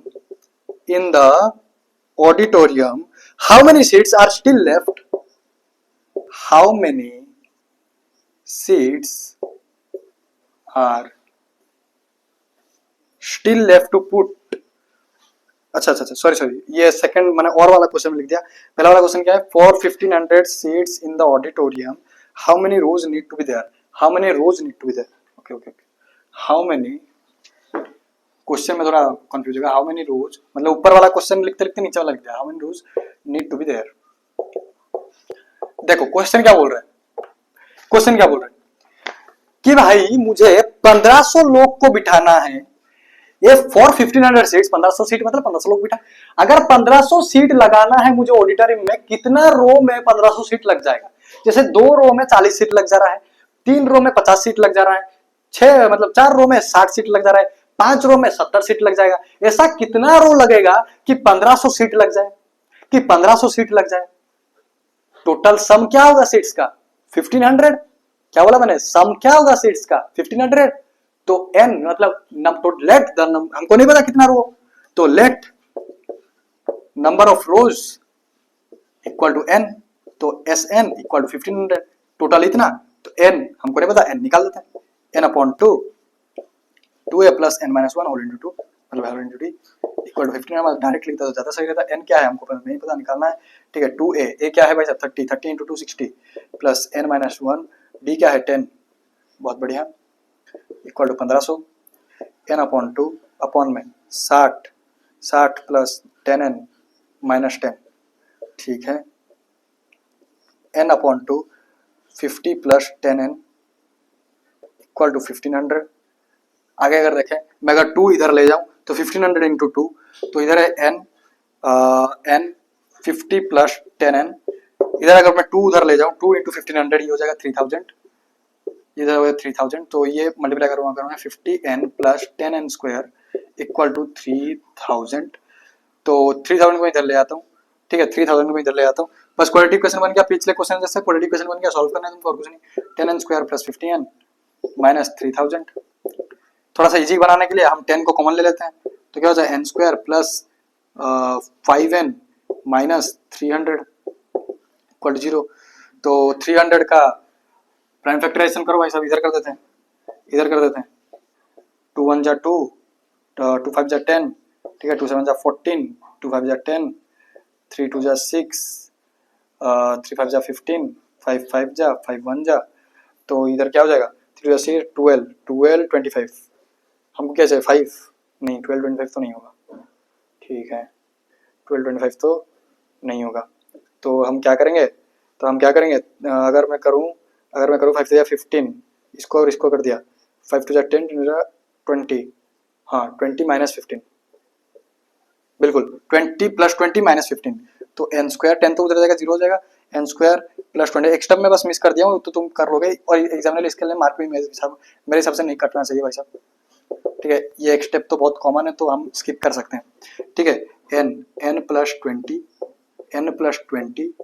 minus 15 equal to 0, n plus 20 n minus 15 equal to 0, ठीक है, इक्वल टू 0। अब इधर थोड़ा सा देखो, इधर थोड़ा सा देखो भाई साहब, कैसे करूँ मैं, कैसे करूँ मैं, फंस गया। और इधर देख लो, तो इधर क्या होगा, n अपने पास क्या आ जाएगा -20, एक n आ जाएगा -20, एक n आ जाएगा 15। भाई माइनस हो सकता है, रो का नंबर माइनस हो सकता है, ये नहीं होगा, ये हो जाएगा, मतलब कितना रो लगेगा, 15 रो लगेगा 1500 सीट टोटल होने में। कितना रो लगेगा, 15 रो लगेगा, 15 रोज, 15 रोज, 15 रोज, ठीक है, कितना रो 15 रोज। अच्छा अच्छा अच्छा अच्छा अच्छा अच्छा अच्छा अच्छा अच्छा। अब क्या है ना, दूसरे क्वेश्चन में क्या है ना, ये वाला थोड़ा सा काम आएगा अपने को, चलो ऊपर वाला रखते हैं, उसको रखते हैं, ठीक है। ये 1500 सीट के लिए है, 1500 सीट, 1500 सीट्स, ठीक है। अब ये चीज हमको दूसरा क्वेश्चन में काम आएगा, ठीक है, तो इधर से मिटा देते हैं। अरे भाई ये रो भी मिट गया यार, ये रो भी मिट गया। नेक्स्ट क्वेश्चन की तरफ बढ़ते हैं, मतलब इसका बी का ही और वाला पार्ट, बी का ही और वाला पार्ट, ठीक है। मतलब 2 क्वेश्चन रहता है ना केस बेस्ड स्टडी में, तुमको जो करना है उसमें से एक करो, तो ये और वाला पार्ट है, तो ये क्या है, और वाला पार्ट है, और वाला पार्ट है वैसे, इसको थोड़ा सा पूरा कर देते हैं, ठीक है। ये क्या है, और वाला पार्ट है, तो और वाला पार्ट भी देखो, और वाला पार्ट भी देखो, और वाला पार्ट क्या पूछ रहा है, बोल रहा है if 1500 seats are to be arranged in the auditorium, if 1500 seats, साथ साथ क्वेश्चन समझ के लो, समझ के चलो, 1500 seats are to be arranged in the auditorium How many seats are still left to be put after 10th row? How many seats are still left to put after 10th row? क्या मैंने सही लिखा है? How many seats put after 10th row? बिल्कुल बिल्कुल सही लिखा है, बिल्कुल सही लिखा है। अरे भाई ओ हाँ, देखो क्वेश्चन क्या बोल रहा है। क्वेश्चन ये बोल रहा है कि इफ माइक तो ना वैसा बहुत लंबा सा माइक चेक नहीं किया बट ठीक है। If 1500 seats are to be arranged in the auditorium, अगर 1500 सीट हमको एक ऑडिटोरियम में अरेंज करना है, how many seats are still left to put after 10th row. ये बोल रहा है कि अगर 1500 सीट अरेंज करना है हमको, 1500 सीट अरेंज करने के लिए हमको कितना रो चाहिए रहता है, पिछले क्वेश्चन हम निकाल चुके हैं 15 रो चाहिए रहता है, ठीक है, इसको दिमाग में रखना। 1500 सीट जब अरेंज होने के लिए ऑडिटोरियम में कितना सीट और लगेंगे 10th रो के बाद। देख पहला रो से लेकर 15 रो तक, 15 नंबर रो तक 1500 सीट है। अब ये बोल रहा है कि पहला रो से लेकर 10th रो तक कुछ सीट होगा जो कि हमने निकाला था क्या, पहला 10th रो का निकाला था क्या हमने, पहला 10 रो का हम कुछ ने निकाला था या नहीं निकाला, नहीं निकाला क्या, अच्छा नहीं निकाला, अच्छा नहीं निकाला, A10 निकाला, सॉरी A नहीं निकाला। तो ये बोल रहा है कि पहला जो 10 रो का सीट होगा वो रखने के बाद नेक्स्ट 5 रो में कितना सीट रहेगा, मतलब नेक्स्ट 5 रो में कितना सीट रहेगा। ऐसा एक क्वेश्चन मैंने आपको कल करवाया भी था, S20 माइनस S10 वाला, ऐसा कुछ करवाया था मैं आपको, याद है। तो इधर क्या बोल रहा है कि 15 रो से पहला 10 रो अगर हटा दे तो नेक्स्ट 5 रोज कितना रहेगा। पिछला लेक्चर अगर देखा हो तो वो वाला क्वेश्चन याद होगा तुमको, कैसे पहला 15 रो से मतलब S15 minus S10 equal to S5 तो नहीं बोलूंगा, S5 तो नहीं लूंगा, मतलब हमारा रिमेनिंग निकल जाएगा। तो हमको S15 तो पता है, S15 तो पता है क्या है 1500, S15 तो हमको पता है 15, S10 निकाल लेते हैं, S10 निकाल लेते हैं, S10 निकाल लेते हैं। तो S10 equal to n/2 direct करते हैं भाई साहब, 5 n/2 5 मतलब 10/2 5 2a क्या है 60, मतलब मिला के 60 प्लस n-1 9, d क्या है भाई साहब 10 90, ठीक है। तो ये हो जाएगा 150 के साथ, मतलब 150 इंटू 5 5 0 5 25 5 6 650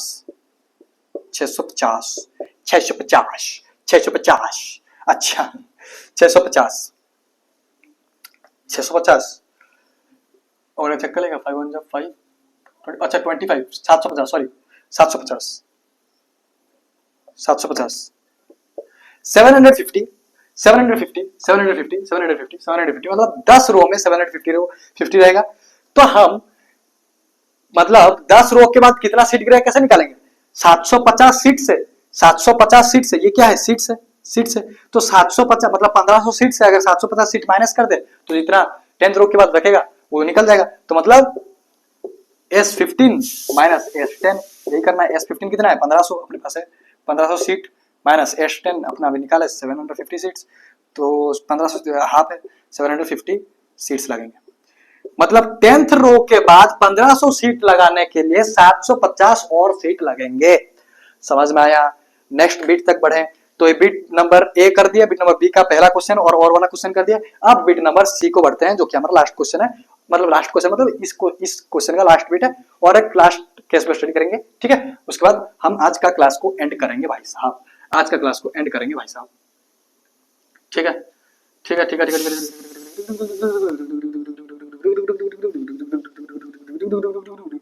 क्या बोला है क्वेश्चन में, देखो सी क्वेश्चन। अच्छा ये वाला सीबीएसई सैंपल पेपर 2000 में बोलना ही भूल गया, ये वाला सीबीएसई सैंपल पेपर क्वेश्चन 2022 में आया हुआ है। तो सैंपल पेपर का 2022 का सैंपल पेपर में दिया गया था। If there were 17 rows in the auditorium, if there were 17 rows in the auditorium, how many seats will be there in the middle row? How many seats are there in the middle row? Suppose मैं बोला ये रो चल रहा है ऐसा रो रहा है, ऐसा रो चल रहा है, ऐसा कुछ इतना रो, ऐसा कुछ रो चल रहा है। अब सपोज कोई ये एक मिडिल रो निकल गया। अब ये मिडिल रो में, ये जो मिडिल रो रहेगा, ये मिडिल रो में कितना सीट होगा? अगर टोटल 17 रो है, हमको पूछ रहा है, अगर टोटल 17 रो है, ऐसा एक पहला रो, दूसरा रो, तीसरा रो, चौथा रो, अगर ऐसा टोटल 17 रोज है, तो मिडिल वाले रो में कितना सीट होंगे हमको पूछ रहा है। तो मिडिल वाला टर्म निकालते हैं। तो मिडिल वाला टर्म जो निकलेगा उसका ए उतना निकाल देंगे, एन की जगह उतना पुट कर देंगे, क्या बन जाएगा? अब टोटल, जैसे हमको टोटल टर्म 17 दिया है, ऑड है, हमको पता है कि टोटल टर्म 17 है, टोटल टर्म 17 है जो कि ऑड है, तो हमको फॉर्मूला क्या लगाना पड़ेगा? मिडिल टर्म निकालने के लिए, मिडिल टर्म निकालने के लिए फॉर्मूला क्या लगाना पड़ेगा? n+1/2th, ठीक है। तो n+1, 17 + 1, 18/2, that is 9th term, मतलब 9th row is the middle row, 9th row is the middle row of this auditorium arrangement. Okay, concentric circle, concentric को भी सर्कुलर अरेंजमेंट, ठीक है। 9th रो, तो हम क्या निकालेंगे? A9 निकाल देते हैं, कितना सीट होगा उसमें पता चल जाएगा भाई। A + 8D equal to A क्या है अपने पास? 30 + 8D क्या है? D क्या है? 10, तो ये हो जाएगा 80, ठीक है। 80 + 30 ये हो जाएगा 110 सीट्स, ये हो जाएगा 110 सीट्स भाई साहब, 110 सीट्स। मतलब 9th रो में जो कि मिडिल रो है अपना, उसमें 110 सीट्स रहेंगे। अब बढ़े केस बेस्ड स्टडी 2 के ऊपर, last question of the lecture and last question of the whole chapter also, ठीक है, जो कि हम करेंगे, ठीक है। Case based study last question की तरफ बढ़ेगा सब, लास्ट क्वेश्चन की तरफ बढ़ेगा सब, इसको क्लोज करते हैं। लास्ट क्वेश्चन की तरफ बढ़ेगा सब, तो इसको सब रब करते हैं थोड़ा सा, ठीक है। चलो जी, चलो जी, चलो। इजी था वैसे, लेकिन मैं ज्यादा टाइम ले लिया क्योंकि समझाया बहुत अच्छे से।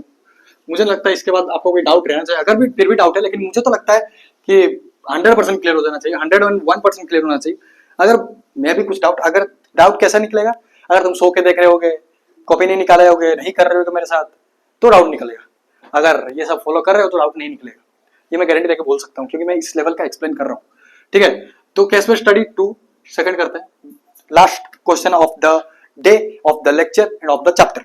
चलो, सबसे पहले क्वेश्चन नोट कर देता हूं, उसके बाद आपको बताता हूं कि केस बोल क्या रहा है, केस बेस्ड स्टडी क्या है। चलो,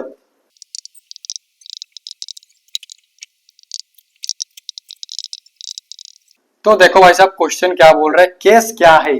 इधर केस क्या है, इधर केस क्या है, देखो इधर केस क्या है, देखो केस कुछ ये है कि your father wants to buy a flat and plans to take a loan from a bank for that। तुम्हारे पापा प्लान करते हैं एक घर खरीदेंगे, ठीक है, बहुत पैसा है भाई साहब, बहुत पैसा है, ठीक है, मतलब पैसा लोन लिए, ठीक है, मजा कर रहा हूँ, ठीक है।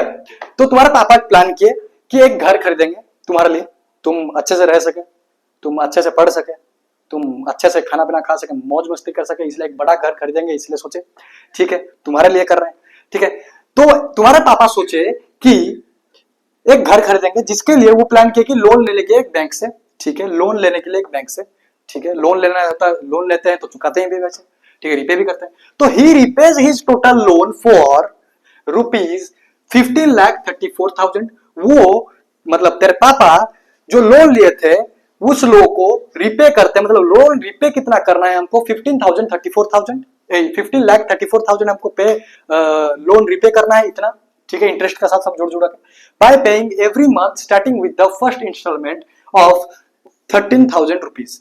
मतलब ऐसे ईएमआई पे जैसे हम पे करते हैं, तो ऐसे ही हर महीने तेरे पापा 13,000 रुपीज पे कर रहे हैं, इतना भरने के लिए टोटल होम लोन जो दिए, जैसे लोन क्या, होम लोन, घर बनाने के लिए home loan. Also he increases the installment by 1300 every month.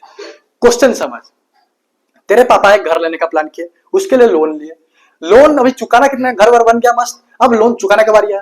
Loan चुकाना कितना है? 15,34,000। 15,34,000 चुकाना है, तो हर महीने तेरे पापा 13,000 रुपए भरते हैं, और हर महीने 13,000 रुपए भरते हैं, और हर महीने 1,300 रुपए से इंक्रीज करते हैं।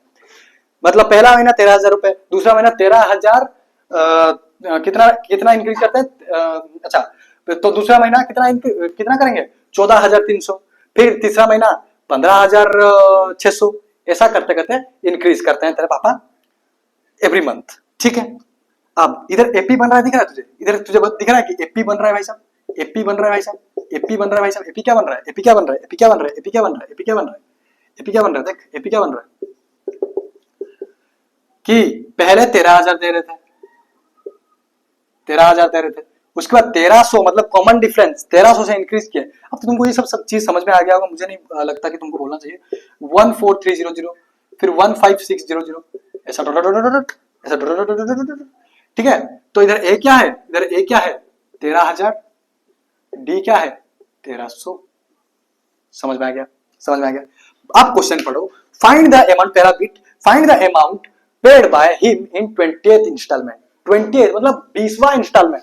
पहला महीना को फर्स्ट इंस्टॉलमेंट बोलते हैं, दूसरा महीना को सेकंड इंस्टॉलमेंट बोलते हैं, तीसरा महीने को तीसरा इंस्टॉलमेंट बोलते हैं, ठीक है। महीना महीना ऐसा नहीं बोलते, मतलब जैसे तुम महीने वाइज इधर दे रहा है तो महीने वाइज ही होता है, ठीक है। भाई साहब वीडियो तो चल रहा है ना, वीडियो चल रहा है, हाँ भाई साहब वीडियो शूट हो रहा है, चलो ठीक है। मैं वीडियो, अच्छा लाइट तो मैनेज है, लाइट मैनेज है, हाँ लाइट मैनेज है। मुझे लग रहा है कि वीडियो बंद हो गया है, ठीक है कोई बात नहीं।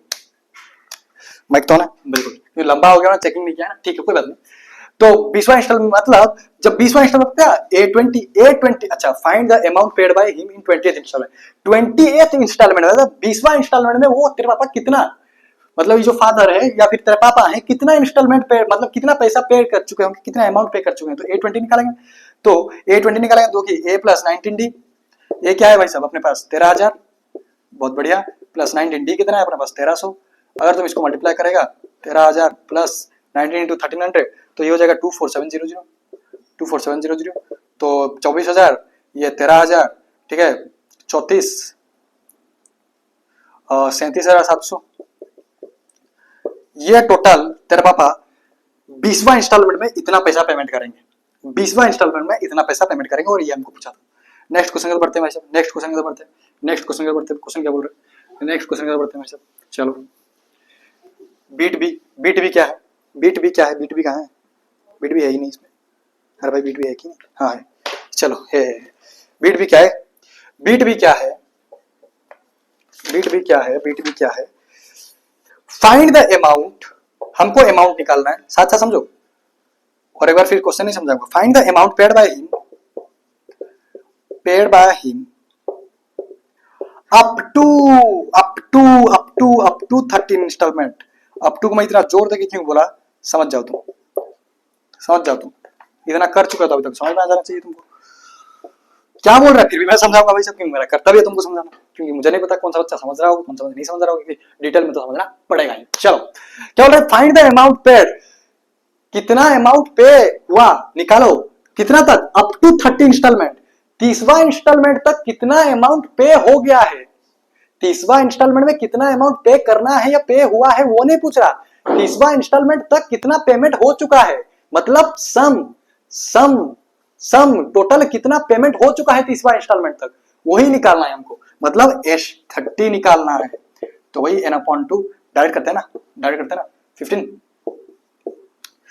2a 2a 2a 13 2 जा भाई साहब क्या होता है 3 2 6 2 2 26,000 प्लस n-1 29, डी क्या है 1300, डी क्या है 1300 भाई साहब, लंबा खींच रहा है, ठीक कोई बात नहीं, 15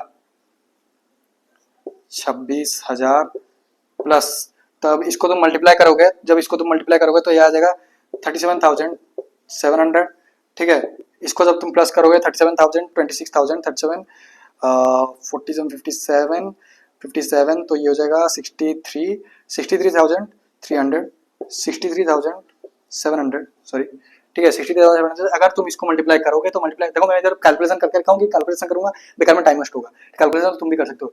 तो 9,55,500 9,55,500 टोटल 30वां महीने तक पेमेंट कर चुके हैं, मतलब इतना पेमेंट करना है, इतना पेमेंट कर चुके हैं 9 लाख, और 6 लाख कुछ बचे हैं, और 6 लाख कुछ बचे हैं पेमेंट करने के लिए, ठीक है। समझ में आ गया, ये चीज तुमको समझ में आएगा, बहुत इजी सवाल है, इजी सवाल है, ठीक है। अच्छा बीट बी का और क्वेश्चन है, बीट बी का और क्वेश्चन देखो, बीट बी का और वाला क्वेश्चन देखो, और वाला क्वेश्चन भी हम करेंगे, मतलब तुमको एग्जाम में एक ही करना होता है, लेकिन हम तो इधर सब सॉल्व करेंगे ना, और हो फोर हो सारा क्वेश्चन सॉल्व करेंगे, क्योंकि सारा क्वेश्चन इंपॉर्टेंट है, ठीक है। और ये वाला थोड़ा सा इंपॉर्टेंट है, देखो ये वाला थोड़ा सा इंपॉर्टेंट है, एक्स्ट्रा मार्क दे दो, थोड़ा सा सबसे इंपॉर्टेंट, मतलब इस केस में स्टडी के हिसाब से बोल रहा है कि find the total number of installment he has to pay, total number of installments he has to pay. Find the total number of installments he has to pay. कितना इंस्टॉलमेंट पे करना पड़ेगा भाई साहब, 10 इंस्टॉलमेंट या 20 इंस्टॉलमेंट, कितना instalment में ये पेमेंट खत्म हो जाएगा, तभी तब तक तो इंस्टॉलमेंट पे करना पड़ेगा ना। कितना इंस्टॉलमेंट में ये पेमेंट खत्म हो जाएगा तभी तक तो इंस्टॉलमेंट आपको देना पड़ेगा ना, 20वां इंस्टॉलमेंट, 30वां इंस्टॉलमेंट, 40वां इंस्टॉलमेंट, तब तक इंस्टॉलमेंट आपको फुल मतलब महीने को महीना करना पड़ेगा। तो कितना इंस्टॉलमेंट हमको नहीं पता कितना इंस्टॉलमेंट का, तो let suppose n, let n installment, answer let n installment, ठीक है। तो क्या हो जाएगा, टोटल इंस्टॉलमेंट हमको कितना करना है, ये तो तुमको अभी पता भी है, मैं क्या ही समझाऊं तुमको ये सब चीजें अभी हैबिट हो गया है ये भी कर करके, ठीक है। 15,34,000 हमको टोटल लगाना है, तो हमको भाई जब सम मतलब टोटल सम वाला फॉर्मूला लगेगा कि सम करके हमको इतना ही देना है, तो इधर से n निकल जाएगा भाई साहब, n निकल जाएगा भाई साहब, n by 2a 26,000, बहुत बढ़िया, plus n minus 1 whole into d that is 1300। Oh my god, ये शायद बहुत लंबा कैलकुलेशन खींचेगा मुझे तो दिख रहा है, ठीक है। चलो होमवर्क दे दूंगा तुमको, तुम ही करो लंबा कैलकुलेशन, मैं क्यों करूँ भाई साहब, मैं क्यों करूँ भाई साहब, तुम करो लंबा कैलकुलेशन, दे दो होमवर्क। नहीं यार ऐसा नहीं करूँगा यार, मेरा दोस्त के साथ मैं ऐसा नहीं करूँगा। अगर तेरा कैलकुलेशन करने में गलत हो गया तो तुम कैसे चेक करेगा। हाँ ठीक है गूगल है, लेकिन गूगल वाले मैं हूँ। अरे यार मेरे को कैसे भूल गया तू, मेरे को कैसे भूल गया तू, मेरे को कैसे भूल गया तू है। अब 2 उधर चला जाएगा, 26,000 माइनस 1300 है ना, 26,000 से 1300 जाएगा 25,700। क्या मैं सही हूँ, कैलकुलेशन सही तो कर रहा हूँ ना। 24 अच्छा 24,700 sorry plus 1300 n equal to 2 into 15,34,000, तो ये हो जाएगा 30,68,000, 30,68,000। जब इसको तुम आगे मल्टीप्लाई आगे देख n को इसके साथ टोटल के साथ मल्टीप्लाई कर तो क्या हो जाएगा 24,700 n plus 1,300 n into n square equal to, अब तो 30,68,000 मतलब 67,000 है, 68,000 क्या बोलते हैं इसको, 68,000, ठीक है 68,000 बोलते हैं शायद क्या बोलते हैं, ठीक है। तो इधर हम वही क्वाड्रेटिक क्वेश्चन निकल के आ जाएगा भाई साहब, ओ भाई साहब क्वाड्रेटिक क्वेश्चन निकल के आ जाए तो हमको सॉल्व करना पड़ेगा। ओके ओके ओके जीरो, एक काम करते हैं 1300 कॉमन ले लेते हैं ताकि हमको इजी हो जाए। तो n स्क्वायर प्लस अगर 1300 कॉमन जाएगा तो कितना बचेगा, कितना बचेगा भाई साहब, कितना बचेगा भाई साहब, कितना बचेगा भाई साहब, कितना बचेगा भाई साहब। अब भाई अगर 1300 कॉमन जाएगा तो कितना बचेगा, ओ भाई 19 कितने 300। देखो मैं कैलकुलेशन करके रखता हूँ, क्यों मैं तुमको बता चुका हूँ 19 ठीक है, माइनस इधर कितना बचेगा अगर हम 1300 कॉमन ले रहे तो 2360। ओके तो ये तो उधर जाके ये हो जाएगा कट जाएगा, तो n square plus 19n minus 2360, ये मल्टीप्लाई डिवीजन वगैरह मैं करके रखता हूँ सब, ठीक है, इक्वल टू 0, क्योंकि बेकार में क्लास का लेंथ क्यों खींचना है। तो इसका तुम प्राइम फैक्टराइजेशन करो, मिडिल टर्म स्प्लिटिंग मेथड करना है ना अपने, ठीक है। 23600 इधर करता हूँ मैं, 2 1 जा 2 1 जा 2, ठीक है, 2 8 जा 16, 2 5 जा 10, 2 9 जा 18 0 0, 2 2 जा 4, 2 9 जा 18, 2 5 जा 20 0, 2 1 जा 2, 2 4 जा 8, ठीक है, 2 7 जा 14, 2 5 जा 10, 2 7 जा हो जाएगा, 2 3 जा नहीं, 3 से 3 4 जा 12, 12 से 2 हो जाएगा नहीं, 3 से भी नहीं होगा, 5 से होगा, 5 2 जा 10, 4 47। मैं कुछ गलती तो नहीं कर रहा हूँ, कुछ गलती 590 होगा है 236, अच्छा मैंने इधर गलत लिखा है कुछ, अच्छा 2360 सॉरी गाइस 2360, ओके 2360 नॉट 23600, 2360, तो इधर से हम मिटाते हैं, इसलिए मैं सोच रहा हूँ थोड़ा सा गलती क्यों लग रहा है मुझे। 2 1 जा 2, 2 1 जा 2, ठीक है, 2 1 जा 2, 2 9 जा 18, 2 5 जा, ठीक है, ये 3 6 हाँ 3 6 18, 3 5 15, अभी 5 से कैंसिल हो जाएगा या 3 से नहीं होगा, 5 से होगा, 5 1 5, 5 3 15, 13 1, सही है। 590, हाँ 590, 295। ए भगवान, मैं क्या कर रहा हूँ, मैं क्या कर रहा हूँ भाई साहब, कैलकुलेशन में ही गलत कर रहा हूँ। 2 2 जा 4 भाई, तो 200, 2 9 जा 18, अरे भाई तो 3 9 जा 27, 25 बचेगा, नहीं होगा, 5 से करना पड़ेगा, 5 से करना पड़ेगा, 5 से करना, 5 5 जा 25, तो 1 2 3 4 5 45 बचेगा। 5 कितना 45, 5 9 जा 45, 59, तो डिवाइड नहीं हुआ, तो 5 इंटू 10, 10 टू जा 20, 20 टू जा 40, 40 और 59 क्या हो जाएगा, बिल्कुल हो जाएगा भाई 40 और 59, तो क्या हो जाएगा इधर 40 और 59, लेकिन किसको प्लस किसको माइनस, तो अगर इसको ये 140 नहीं है 40 है, ठीक है, माइनस प्लस करें, नहीं प्लस माइनस, ठीक है, प्लस 59 माइनस 40, अब सही है, हाँ, n square plus 40n minus 59n minus 2360 equal 0, ठीक है। अच्छा इधर मैंने सही लिखा 2360, इधर मैंने डबल लिख दिया, ठीक है। तो इधर से अरे भाई कट गया, नहीं कॉमन है, ठीक है, n प्लस 40, तो n प्लस 40 इधर से भी 59 equal to 0, n plus 40 n minus 59 equal to 0। अगर मैं इधर देखूं, चलो मैं इधर उस चीज को इधर थोड़ा सा कर देता हूँ, ठीक है, उस चीज को मैं इधर कर देता हूँ, उस चीज को मैं इधर कर देता हूँ, क्या है ये वाला चीज देखो इधर, ये वाला चीज इधर देख लो, ठीक है, क्या है n इक्वल टू माइनस 40 हो जाएगा, n इक्वल टू 59 हो जाएगा, तो माइनस तो हो ही नहीं सकता, क्योंकि इंस्टॉलमेंट माइनस में कैसे होगा, तो this is not possible, this is possible, this is your answer.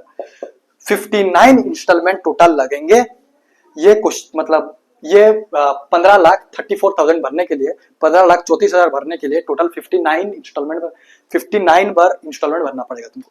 Question समझ में आ गया, ठीक है। अब लास्ट बीट पर बढ़ते हैं, बीट नंबर सी पर बढ़ते हैं, लास्ट बीट हेवी है इसका, हाँ है, लास्ट बीट पर बढ़ते हैं, and last bit and last question of the day of the lecture of the chapter also, ठीक है। चलो भाई साहब लास्ट क्वेश्चन में बढ़ते हैं। लास्ट क्वेश्चन क्या बोल रहा है, लास्ट क्वेश्चन क्या बोल रहा है, जल्दी बोल, लास्ट क्वेश्चन जल्दी बोल, जल्दी बोल, क्या बोल रहा है भाई साहब तू, फाइंड द रेशियो ऑफ, अरे भाई ये तो तुम खुद ही कर लेगा, चल ठीक है समझा के दे देता हूँ होमवर्क, या होमवर्क आज कुछ दिया नहीं तो ये भी नहीं दे रहा हूँ, ठीक है। बोल रहा है कि find the ratio of the first installment, find the ratio of the first installment to the 20th installment, to the 20th installment. तो भाई साहब बोल रहा है कि पहला इंस्टॉलमेंट और 20th इंस्टॉलमेंट का रेशियो निकालो, मतलब पहला इंस्टॉलमेंट निकालो, रेशियो मतलब उनको पता है डिवीजन, पिछले लेक्चर में बताया था ये चीज, पहला इंस्टॉलमेंट निकालो, 20th इंस्टॉलमेंट हम निकाले हुए थे आई थिंक, ठीक है। तो 20th इंस्टॉलमेंट, पहला इंस्टॉलमेंट निकालो, पहला इंस्टॉलमेंट तो यही है 13,000, 20th इंस्टॉलमेंट हम निकाल चुके थे पहला क्वेश्चन में, ठीक है। तो वो क्या हो जाएगा 13,000 अपॉन पहला, तो हम निकाल चुके थे पहला इंस्टॉलमेंट 13,000 अपॉन, हम पहला क्वेश्चन में 20th इंस्टॉलमेंट निकाल चुके हैं, क्या है 37,000, क्या था भाई 37,700, ठीक है। तो 00 से 00 कैंसल, इसको कट करोगे, इसको कट करोगे, या मैं कट कर दूं, यार मैं देखो सॉल्व करके रखता हूं, तो ये कुछ 10 हो जाएगा, सॉल्व तो तुम भी कर सकते हो डिवाइड, ठीक है। ये मेरा काम नहीं है कि डिवाइड करके दूं, मेरा काम है कि क्वेश्चन समझाना, ठीक है। तो ये हो जाएगा 10 अपॉन 29, जिसको कि तुम 10:29 लिख सकते हो, भाई साहब डिवाइड तुम खुद कर लेना यार, ठीक है। This is your answer. इस शायद मैं सोच रहा था होमवर्क दे दूं, लेकिन कर दिया तो कर दिया, ठीक है। तो भाई साहब आज का लेक्चर इधर खत्म होता है। Thank you very much for being in this lecture, अगर अभी तक लास्ट तक आप रुके हो लेक्चर में तो। और एक चीज, अब इस लेक्चर में तुमको ये चीज पहले से बता चुका हूं, और एक बार बता दे रहा हूं, इस लेक्चर में मैं बस केस बेस्ड स्टडी 2 और एप्लीकेशन बेस्ड क्वेश्चन 3 क्यों करवाया, तुम वही देख रहे हो कि 5 क्वेश्चन करवाने ही कितना टाइम लग गया, 5 क्वेश्चन के लिए कितना टाइम लग गया, जितना सम टाइम लगा था लेक्चर 2 में, लेक्चर 1 लेक्चर 3 में, लेक्चर 2 में, उतना टाइम कहीं ना कहीं 5 क्वेश्चन में लग गया। क्योंकि होता है क्या, मैं कम क्वेश्चन एप्लीकेशन बेस्ड में क्यों कराया और केस बेस्ड स्टडी में एप्लीकेशन बेस्ड क्वेश्चन कोई भी एक दो क्वेश्चन सॉल्व कर लेता है। कॉन्सेप्ट इसमें जैसे हम सब में जैसे कॉन्सेप्ट अलग अलग लग रहे थे, डिविजिबल बाय 7, लायर बिटवीन, अलग अलग कॉन्सेप्ट लग रहे थे। इधर अलग अलग कॉन्सेप्ट कुछ नहीं है। तुमको 3 फॉर्मूला पता है, सम का 2, एनथेरम का 1, 3 फॉर्मूला पता है, बस क्वेश्चन समझना है क्या बोल रहे हैं, फॉर्मूला पुट करना है और कुछ नहीं है, और कुछ है ही नहीं। इसीलिए मैंने बोला कि अगर बस एप्लीकेशन बेस्ड क्वेश्चन होता क्या है, अगर बच्चा समझ जाए तो वो सब कुछ कर देगा। इसलिए मैंने बस एक भी करवाया था, तुम सब कर देते, लेकिन मैं 3 करवा दिया विदाउट टेकिंग एनी रिस्क। और केस बेस्ड स्टडी भी तुमको एक पता चल गया केस बेस्ड स्टडी होता कैसा है। इंस्टॉलमेंट अगर मैं तुमको एक करवाया, कॉन्सेंट्रिक सर्कल वाला एक करवाया, अब तुम कोई भी केस बेस्ड स्टडी आएगा ना कर देगा, क्योंकि तुमको पता है कि केस बेस्ड स्टडी सॉल्व कैसे कर रहे हैं। ठीक है, और इस चैप्टर से केस बेस्ड स्टडी बहुत आता है, इसीलिए मैंने सॉल्व करवाया। तो इसी लेक्चर के साथ आज का हमारा इस चैप्टर एपी चैप्टर खत्म होता है, रफा दफा होता है। अभी तुमको क्या करना है एपी चैप्टर के लिए, देखो एपी चैप्टर के लिए जितना भी 4 लेक्चर का, पहला लेक्चर में तो कोई क्वेश्चन करवाया नहीं था, लास्ट 3 लेक्चर का मतलब ये lecture number 3, lecture number 2, 3 lecture का क्वेश्चन, जितना भी क्वेश्चन करवाया उसको और एक बार लगा देना। और एक बार क्वेश्चन करने के बाद लेक्चर क्वेश्चन तुम एक बार कर चुके हो मुझे पता है, लेकिन और एक बार कर दो। और एक बार क्वेश्चन करने के बाद एनसीईआरटी सॉल्व कर दो। वैसे भी बहुत सारे एनसीईआरटी क्वेश्चन सॉल्व है। ये किसका था, ये कुछ था नहीं, चलो ठीक है, नहीं था तो नहीं था, ठीक है। तो एनसीईआरटी कर दो, लेक्चर क्वेश्चन एनसीईआरटी एग्जाम्पलर कर दो। बहुत बढ़िया बढ़िया क्वेश्चन एनसीईआरटी एग्जाम्पलर है। एनसीईआरटी एग्जाम में कुछ क्वेश्चन मैं करवाया हुई हूँ। और आरडी शर्मा का एमसीक्यू का मुझे नहीं लगता इस चैप्टर के लिए एमसीक्यू इंपॉर्टेंट, लेकिन फिर भी करना है तो कर दो। आरडी शर्मा मोटा वाला करना है तो करो, नहीं करना है तो नहीं, तुम्हारा इच्छा। लेक्चर इज एनफ, लेकिन मोर प्रैक्टिस के लिए अगर तुम स्टैंडर्ड वाले हो तो मैं बोलूंगा करोगे तो सही रहेगा, करोगे तो सही रहेगा। लेकिन तुम अगर नहीं करोगे, अगर तुम सैंपल पेपर पीआईक्यूज लगा रहे तो आरडी शर्मा नहीं भी कर रहा है, इट्स ओके, कोई दिक्कत नहीं है। ठीक है, तो मिलते हैं यार किसी और लेक्चर में, तब तक के लिए अपना ख्याल रखो। नमस्कार।